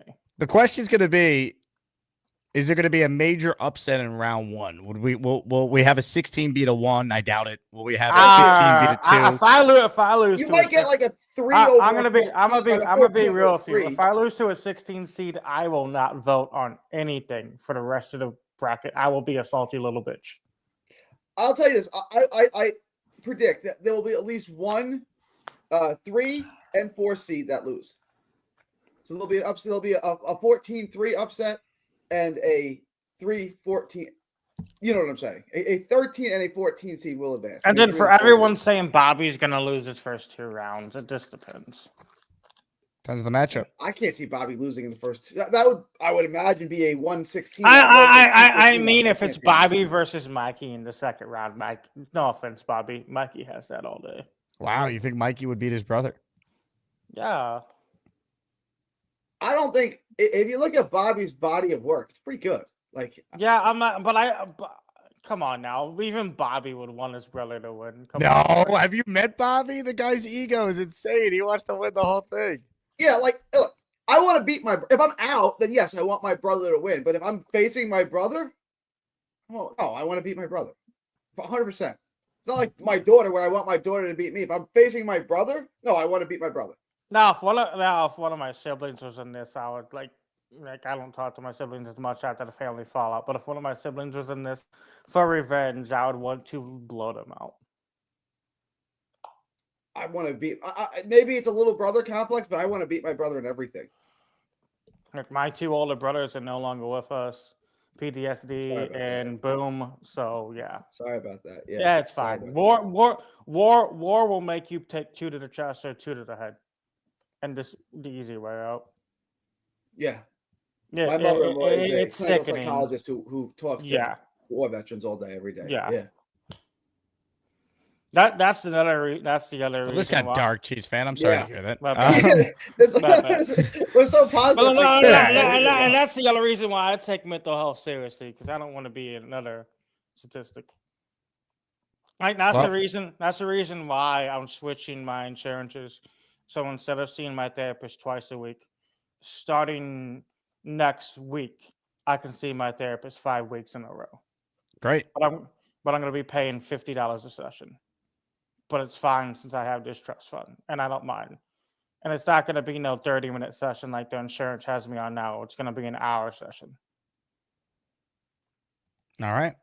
Because I'd rather be spending like $200 a month on therapy other than getting dog shit therapy from Human Support System. Speaking or of whatever dog they crap, get put out. Knobcraft says he poops in the shower, and then I don't believe you, Knobcraft. I'm not buying this. Purple Belt Mike writes in, is Gary's nanny in the tournament? She's not eligible. She never called in solo. Is that okay? Within the last 3 months, she has never called in solo. I'll have her call in next time, and well, if you could get her to call in from now until like Saturday, there's a case to be made. I She can't. could She'll be be the back 16 spring seed. break, but that's not for a couple of weeks. So, you know. Yeah, let her enjoy the break. Like, She doesn't need to be with you to call in. Just send her the link. I'll put her on. I could do that. I think she might. I think she might say something, and Gary might lose it. Shake and bake. Jake, what happened to the stash? I shaved. It'll be back though. Shake and bake. Don't worry. Yeah, what's with the baby face? What's with the baby face? I don't know. You get bored, you switch it up. My beard goes back. I'm gonna be real. I'm gonna be real. I think Jake would. I would be real. If you guys made it in as a 7th seed, I think Jake would not shave until you guys get eliminated out of the playoffs. Like like the hockey players get playoff beards that they don't. We're talking about the Jets now. Okay, I was like, where's he going with this? Yeah. Like if you're like, even if it's the Knicks, go like I think you would probably do a playoff beard for the Knicks, wouldn't you, Jake? I don't know if I do a playoff beard for the Knicks, because the playoff beard might be like 3 months because the NBA is so stretched then out. like you would do a playoff beard for like the Jets or like St. John's, because it's going to be. Would you do a playoff beard for St. John's for March Madness at least? For St. John's, probably not. Okay. He's not that big of a John because he had the St. John's hat on yesterday. Yeah, I'm supporting them, but I didn't. It's not like I go there. Grew up So a fan, diehard fan. more than likely, if the Jets make the playoffs, you would do. I promise you. I'll tell you what, Chiefs fan. The Jets make the playoffs. I'd be happy to grow a playoff beard because that would mean that they finally made the playoffs. Yes. Matthew with a super chat. I've got a 5-spot of memberships on David T to win it all. David T is a dark horse contender. Yeah. Like for me, when the Blues made the Stanley Cup, I did a playoff beard back in 2019. My boss fucking hated it. So clean that stuff up. I'm like, the only way I clean it off is if the Blues get eliminated. And if you played for the Yankees, it would have to go. It's gotta go. Gotta get rid of the beard. You gotta have a clean face. You gotta have a mustache though. Beastbreaker will tell you that. You gotta have a clean face. Yeah, but like I honestly don't understand why they can't have beards. I understand it's super professional, but like if someone were to like have a playoff beard for the Yankees, I think they would have won that series. I don't think that would have been the difference in the World Series if someone had a beard. I always ever since that playoff beard with my Blues winning it all, I always believe in a playoff beard. By the way, Mimosa writes in that she loves the guy that Beast has become. He's my favorite of these two, referring to you and Beast, Gary. Yeah, I figured Mimosa would not be a big fan of mine, and that's okay. Like, it's all right. I'm all right with that. Can't be all things to all people. All I know is free agency is under 12. Columbine is next week, right, Jake? The combine is next week. Yes. Yeah, I thought he said something else. I was like, what? I think he did. I think you. I did say Columbine. My bad. This is what I get for 5 hours of sleep, dude. On that note, Chiefs fan, thank you. Hey, Jake, my bad. You're fine, Chiefs fan. It's Chiefs fan. Guess what? I'm still looking for a job, bitches. It's Chiefs fan. I'm just going to rub my hands together all day. It's Chiefs fan. There's a whole lot of DNA on this couch. Let's hear it for Chiefs fan. Look, it's my dead neighbor that I didn't kill. Look, SNL has had 2 murderers host its show, so if Chiefs fan wins as Maniac Madness, I mean, there's precedent, you know? Yeah. Like, whatever. For those, I'm sure he has his reasons. Yeah. I'd like to go on the record and say that I will be going to the NFL Combine in Indianapolis next week. Yeah. The Combine, Scouting Combine in Indianapolis next week. You gonna be there all week, Jake? Monday through Friday? Monday through Friday, yep. All right, cool.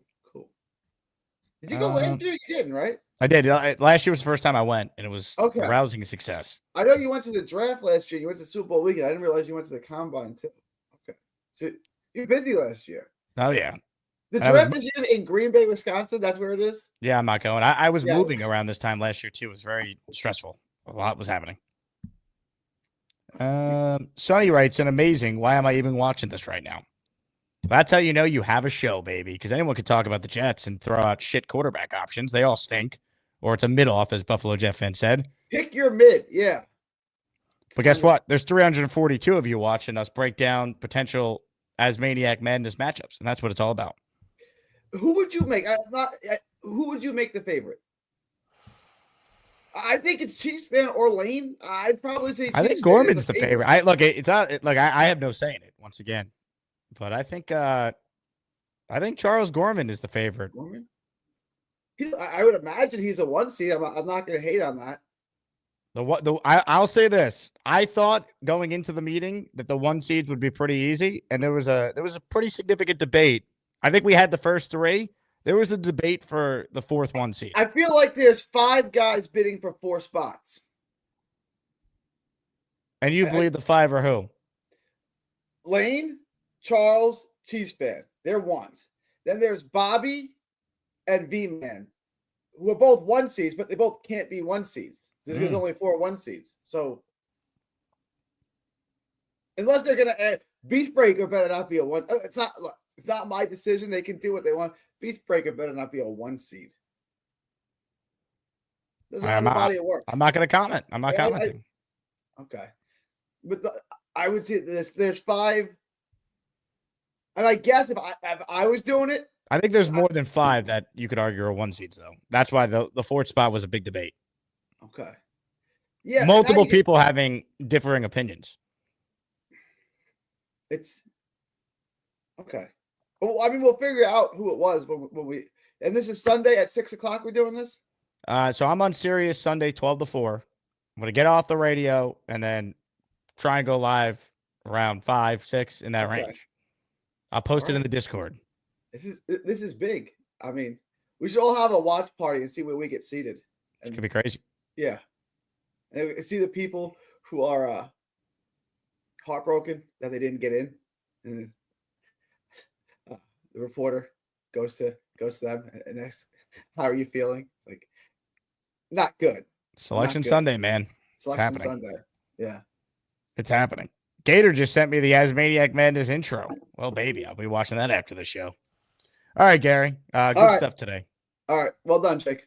Ladies and gentlemen, the great, maybe a 1 seed, maybe a 2, maybe a 3. Where's Gary going to be seated? Mr. 3D Boxing. Gas station pizza is better than a Big Mac. All right. Couple minutes left. We've had 10 memberships this show, all coming from Mike D's Nuts. Reminder, raffle entries. We are accepting them. Gardner, signed jersey. Mangled, signed jersey. Jermaine Johnson, signed jersey. Those are the top 3 prizes for our next Asmaniac raffle. Say hello to Party with Peg and Artie, who's next. Hello, Hey, Artie. Jake. How you doing tonight? What's going on? Hey, great show today. I love Buffalo Jet fan. And I love Sabo on in the morning. I got to tell you, I'm kind of curious, though, with the Asmaniac Madness, and thanks to the Jets for being such a piece of shit team. This is like all we got to look forward to. But how is the voting going to be for this? Is it going to be by the people, by the Asmaniacs in the poll? Completely by the people. Just like you, when you watch the show and we have a poll in the chat, right? Every show, there'll be a matchup as we go through the bracket, and then people will vote during the show when we announce it's live. The poll is live. Whoever is up at the end of the show, that's who advances. Not to be too nitpicky, but is this going back to like the start of like the Zach Wilson times, or is it just this year? Only the last year. Calendar Okay, year. so I'm a little March to concerned March. then. Because Bobby Orange Chair Bobby and Sarah Bobby is a lot different than Diva Bobby. I'm a little concerned about his chances now, listening to that. And also Gary. I mean, for God's sakes, other than peeing in the shower, which pretty much almost everybody does, his takes have been like very reasonable lately. And gas station pizza Gary was a lot better than this Gary we're getting now. I'm a little concerned. And Alan disappearing act doesn't help his chances, I don't think. And also, but with Gary, Gary's given us the moon landing controversy, the butter controversy, the salad versus cigarette argument. This is just in the last couple months. Gary also gave us the hitting by a car saga. I mean, he just gave us the peeing in the shower stuff. True. Gary's been on fire lately. Yeah, no, he's definitely a major player, no doubt. Charles, I haven't seen Charles much, but he's always so solid. He's got to be one of the favorites. I think he's probably my favorite to win it all, tell you the truth. But I got to see how it plays out. It's matchups, man. It's all about the matchups. It really is. Yeah, David C. is such a nice guy. He's like the voice of reason. He's like you put on to calm everybody down. That might go over real big. Robert C. with the the bad internet and the crazy hair. I mean, that was awesome the other night. That he got the mobile thing fixed on his phone, so he figured out how to do it or whatever. His call was really good. Yeah, I'm looking forward to this a lot. It's going to be crazy. I mean, I'm really curious to see how it plays itself out because yeah. There's a lot of great callers, and some didn't even make the field of 64. That's how many great ones we have. Oh, definitely, absolutely. And just to go off topic for a second, I because Gary also is in Fort Worth. And I don't hear anybody talking about Quinn Ewers as a quarterback draft prospect. I'm just watching the highlights of these guys. I'm watching throughout the season. It seems to me that Quinn Ewers played against as good or better competition than a lot of these guys. And also, he seems more pro ready. He surveys the field before he throws. A lot of these guys on their highlights, they throw to guys that are open by 10 yards. So you really don't get a grip of, what these guys are about. Although drafting a quarterback is a crapshoot anyway. I'm surprised nobody's talking about Quinn Ewers at all. Gary doesn't even like him, and he watched every Texas game. He's a UT fan. Doesn't Yeah. think he's very good. So, I mean, he could be someone they take on day 2, though. He's got traits that you look for in an NFL quarterback with the size and the arm strength. We'll see. Do you think there's a chance they're not going to take a quarterback at all? There's definitely a chance. Yeah, if they don't like anyone, I don't think they're gonna force it. All right, man. Well, I'm looking forward to this show. And the other thing I wanted to mention is that every day I go to work and at lunch I sit down and I put your show on with my earbuds in the kitchen. And I have a choice, either backwind it to the 10 o'clock, 10:30 start time, 11 o'clock, or I just play it for where it is. And every morning, Beast Breaker intro comes on as I sit down. So I get to watch the Beast first before I back it up to Sabo like this morning. Oh, man. Yeah, he's grown on people. I haven't seen him get thrown in the realm in a long time. Yeah, look, it took a little bit, but we're starting to find his role. If he sticks to impersonating Garrett Wilson's catch and taking wild baseball cuts, I think he's going to be okay. Yeah, I still think no way in hell that was a homemade pizza. I still think that was a DiGiorno pizza, but that's just my opinion anyway. So who knows? All right, fair take. Artie, you're the man. Appreciate you. Thank you, man. Have a good night. Ladies and gentlemen, Party with Peg and Artie. Great call there. Wow, look what we have here, folks.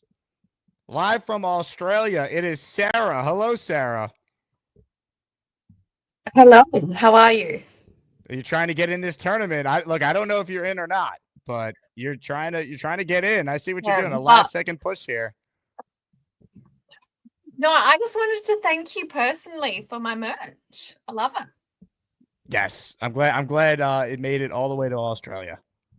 I don't wear a lot of green, but I quite like the Maniac top, so I'm a fan.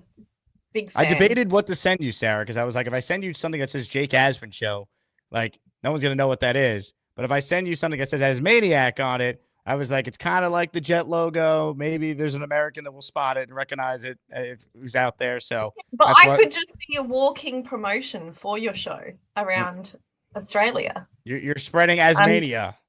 Yeah. Exactly. And then we can get Asmania down under. If also it happens to be the Jets coming to Melbourne. It's true. I'll be there if that happens, by the way. Ralphie noting something that is 1,000% true. Sarah having better internet than half the people who call this show. Incredible. I just see that Nick, is Hawk okay? Yeah, he's at home being a housewife. Yeah, is he a stay-at-home dad? What is Hawk's role in all this now? Yeah, he's just doing things around the house. He's in the chat. I don't think he's doing anything. He's just sitting there. Yeah, Hawk, get back to work. Come on, Hawk. Otherwise, I'll put you back in the cage. I'm joking. Do you call him Hawk ever? No, I don't. I call him by his name. His actual name. His actual name, not Hawk his Wilson. nickname. He's related to Zach. Hawk Wilson. That's it. Yeah, but how have you been, Jake? Have you been I've been well? good, Sarah. Yeah, I've been busy. I'm going to the combine next week, so I'm getting ready for that. Nice. Awesome. Do you know what the combine is? Probably not, do you? No. Yeah. I was like, I can't just assume you know what that means. It's nicknamed the Underwear Olympics. It's where all the college players who are going into the NFL draft, who could be drafted to professional teams, where they basically do a bunch of drills in front of NFL teams so they could try out Prove essentially. themselves. Yeah. Yeah. Okay. Cool. That's cool. Nice. So does that go over a certain amount of days, or is it just one day? It's like a week long. Oh, it's a week long. Okay. I was going to say that's a lot to do in one day. But anyway, shows how I know much. Stiggers. Yes, I love Stiggers. What a guy. I love that guy. You Sorry, I see. Hawk loves Stiggers as well. Does Did he? Stiggers? Oh yeah, ask him. We'll tell you. I think I like Stiggers more. You Just might. saying. When's Hawk gonna call in? By the way, Yeah, I know. Come on, Hawk. the Call man him. moved his entire life to a different country for a woman he met in a Jet YouTube chat, and the guy can't even call in once to tell us how Australia's been, and he's been there for what, 2 weeks already? Just poor form, Hawk. Poor form. What are we doing here, Hawk? Nick Shine writes, and Sarah, does Hawk sleep in a Zach Wilson nightgown? Yeah, he has a framed Zach Wilson photo next to the bed. Blair says, put the Asmaniac merch on. Yeah, your next call, you got to be wearing the Oh, merch. yes. I'm sorry. I don't have it here in the office with me, but I will, next time I call in, I'll definitely have it on. I'm in it a lot. I love it. Pardon? Where's Craig? Craig is at a hospital this morning. Wow. So, yeah. I got my probably be boomerang ready almost for finished. when you guys call in together next. I love it. Australia represent. Love it. Always. Love it. Love it. Love it. Well, you know what? Hawk got to feed some kangaroos the other day. No way. Yeah. We missed out on holding the koala. That's a whole nother story, but we'll do that another time. Wow. All right. I'm intrigued. Keep us posted on that. All right. Yeah, I will. Absolutely. All right, Sarah. I'll tell you what. This call definitely has the committee probably reevaluating some rankings here. Nah, Nick's on it. I'll never get him. He won't vote for me. I'm joking, Nick. Love you. There's like 6 people on the committee. It's not just him. Don't worry. Okay. Sarah, keep up the great work. Thanks for calling. See ya. Ladies and gentlemen, Sarah from Australia. Incredible. Mimosa says, Jake, explain how the tournament works, please. So I will release the bracket, Mimosa. You're in the Discord. I have to find a website where you're going to be able to essentially fill it out. I'm working on that tomorrow. And you'll be able to submit who you think is going to win. Who's ever right or has the most accurate bracket will get a prize. Also, after everyone sees the bracket, you could fill out your own. You don't have to if you don't want to, but every day on the show during the month of March, we're going to have a matchup. And just like in March Madness, when that team wins, they move on in the bracket. And we're doing one a day throughout March. So there'll be a bunch of matchups, and a champion will cut down the net at the end of the day.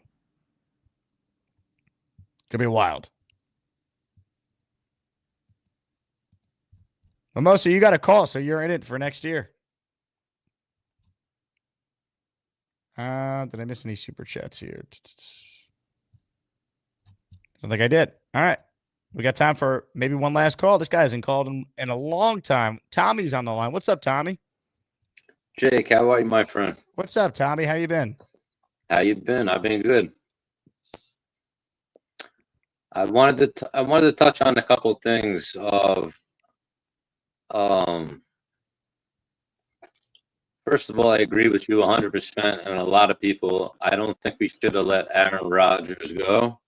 I'm kind of hearing myself talk with these headphones, so maybe I take one off.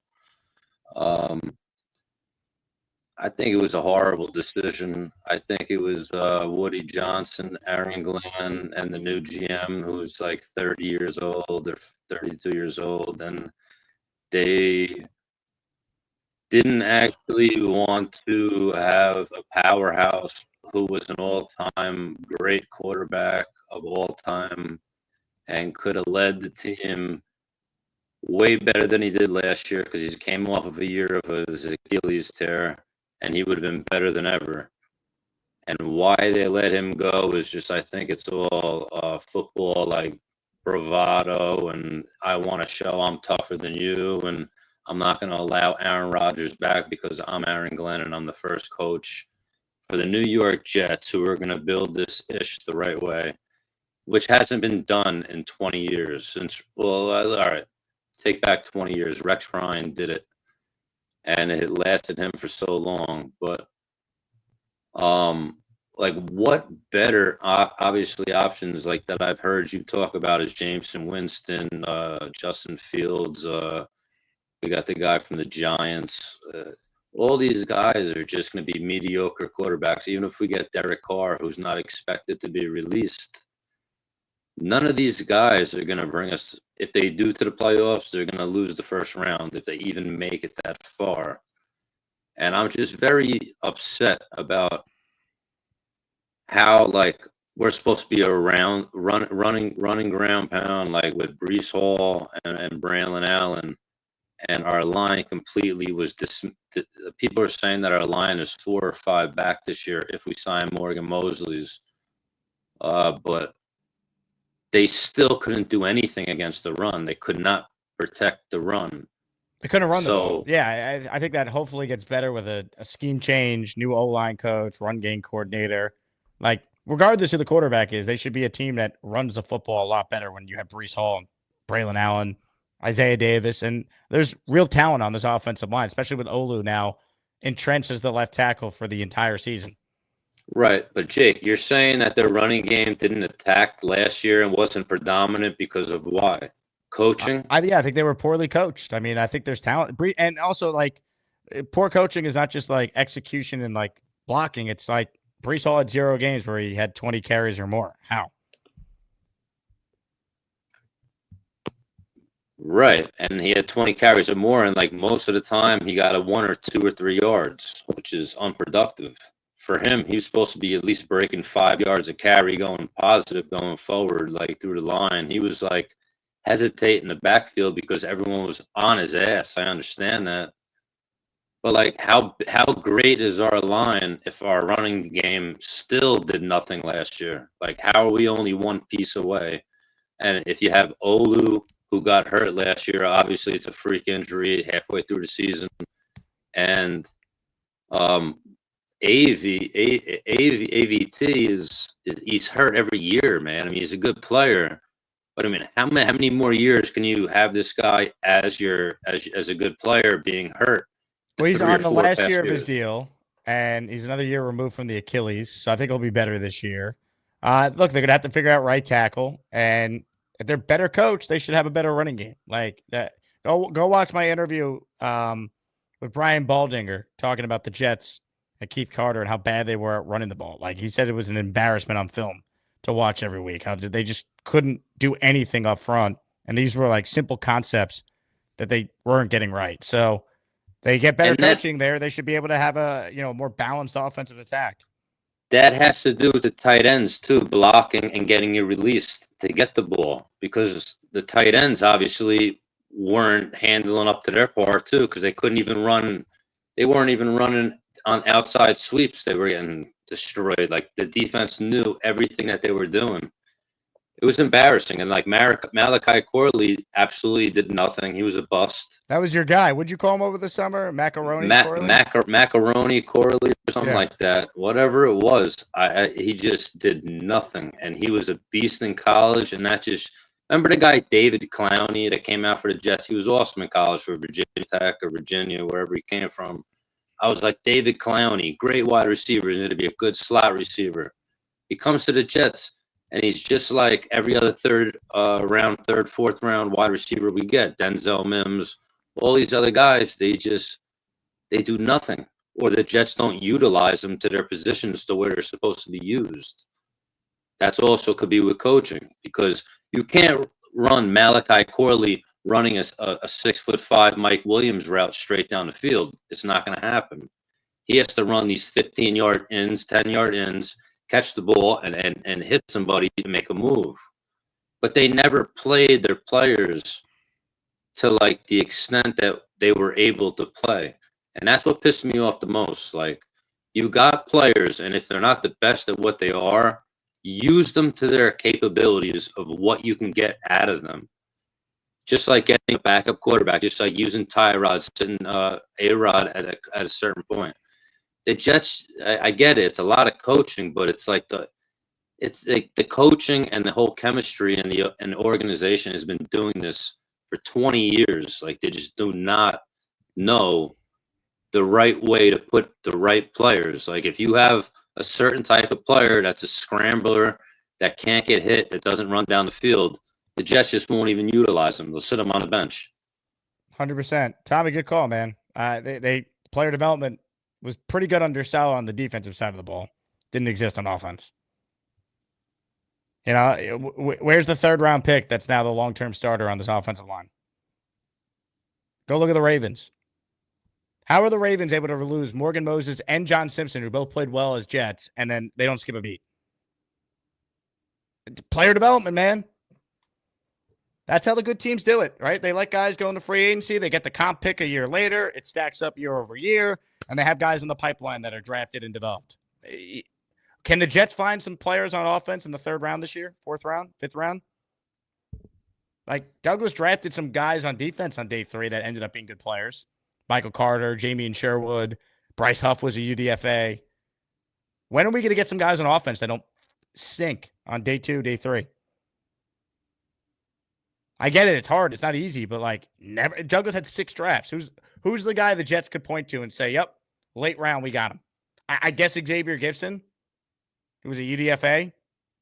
I guess, but like he's not any good. Like he is what he is.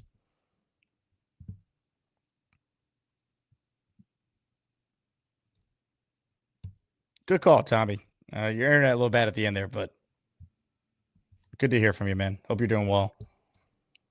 Patreon, Oh, hit the wrong button. I hit the Beast button. Hey, Beast. I meant to hit this button. Patreon.com/Jake Asman Show. Join the Discord. All right. It's magical. In fact, I have so many notifications right now. Let's see. Oh. Wow. Gator put the intro to As Maniac Madness in the As Maniac Madness group in the Discord. How about that? Unreal. Mimosa says, how does this tournament work? I did already, Mimosa. You vote every day. You'll see a matchup on the screen. We're going to go in order of the regions. And you'll see. I'll update the bracket every day. We'll put it up on the screen with who wins. I do 2 shows a day, right? Monday through Friday. So there'll be a matchup in the morning. Whoever wins that is on to the next round. Matchup in the afternoon. Whoever wins that is on to the next round. All the way through the Final 4 and then the national title game. Trust me, it'll be very easy. You'll see 2 callers, guys or girls. Head to head, it could be Charles Gorman versus Purple Belt Mike. That's not a matchup. I'm just throwing it out there. And you vote who you think is the better As Maniac. And that's it. And if you're competing that day, you'll have the opportunity to call in and present your case if you want. Some people like Alan are probably better off not saying anything.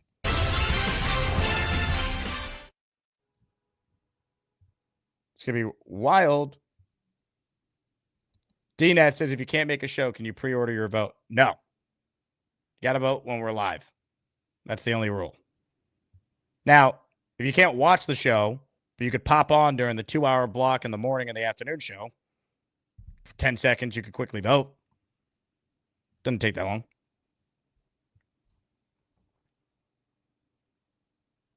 Beastbreaker says, Jake, let me explain how we need big dudes. I think we got it, Beast.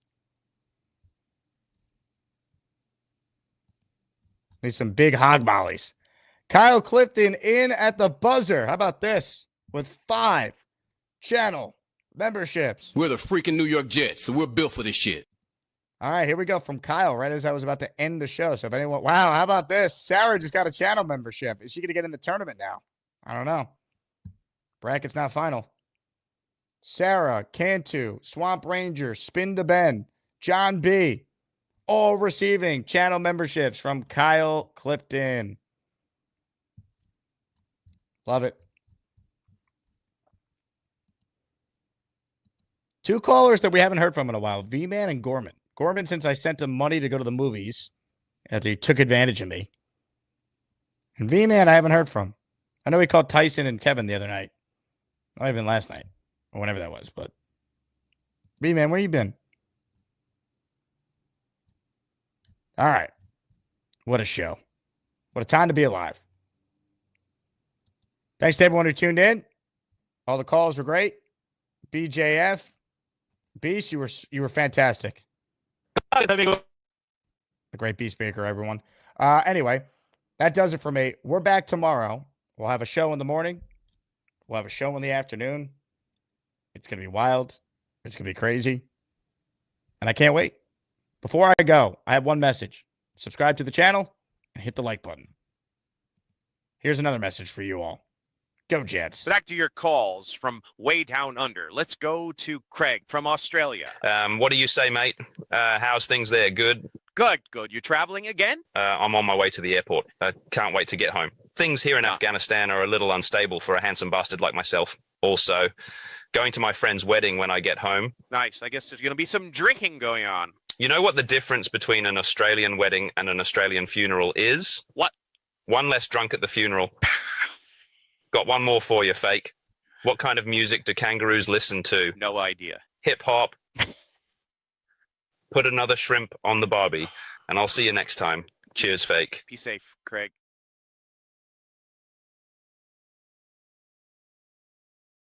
Back to the Nutbuster hotline. Green Bay Packers fan Bernard. Hey, be back. Hi, Fake. I really like your show. It's fantabulous, just like Aaron Rodgers. Yeah, man, Brunch is the best. What are you watching there behind you? It's nothing fake. Don't worry.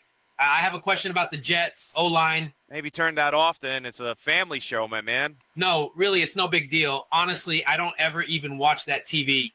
It's not nothing, buddy. It looks like my grandparents making out. It just plays 24 hours a day, and I can't figure out how to turn it off. Well, maybe pull the plug out of the wall. I know, but I have no idea how to turn it off or even change the channel. So whatever comes on there, I can't do anything about it. Damn, gotta let you go, B-Mac, just in case that movie gets any more graphic. Or Jets Talk here on the Nutbuster hotline. And Jake Klein is up next. What's going on, Jake? Hey, Fake. Thanks for taking my call. Look, man, I call into each and every show on YouTube, including the cooking channels, and I have to say that this is the most ridiculous show I've ever seen on YouTube. I know you can't tell from my expressionless face, but I'm completely horrified with your presentation here. I mean, I've gotten almost nothing out of this show from you, not a single piece of Jets information that's worth a damn. Again, you couldn't tell how upset I am from my emotionless face, but I'm disgusted and will never call back. You suck, Fake. Hey, you Jake Klein person who looks like an older version of me. How dare you talk like that to the Jets and our ass, man? Shame on you. I hope you fall down and hurt your face. We're here with Charles Gorman. Charles, you're about to get into your Uber, which I called for you specifically to leave Don Jose Mexican restaurant. Give us the breakdown on the night. Did you have fun? I had a good time. People were very nice. The food is good. I'm sorry I couldn't stay for long. My parents wanted me to be home at a certain time. I know I'm a grown-ass man, but their house, their rules. If you guys want to, do something like this, I'll try to come to it. Anyways, have a good day and stay healthy and God bless. Charles, thank you for the time. You're welcome. Ladies and gentlemen, there he goes. Charles Gorman, everybody. One of one. A legend of our time. Go Jets. God bless America.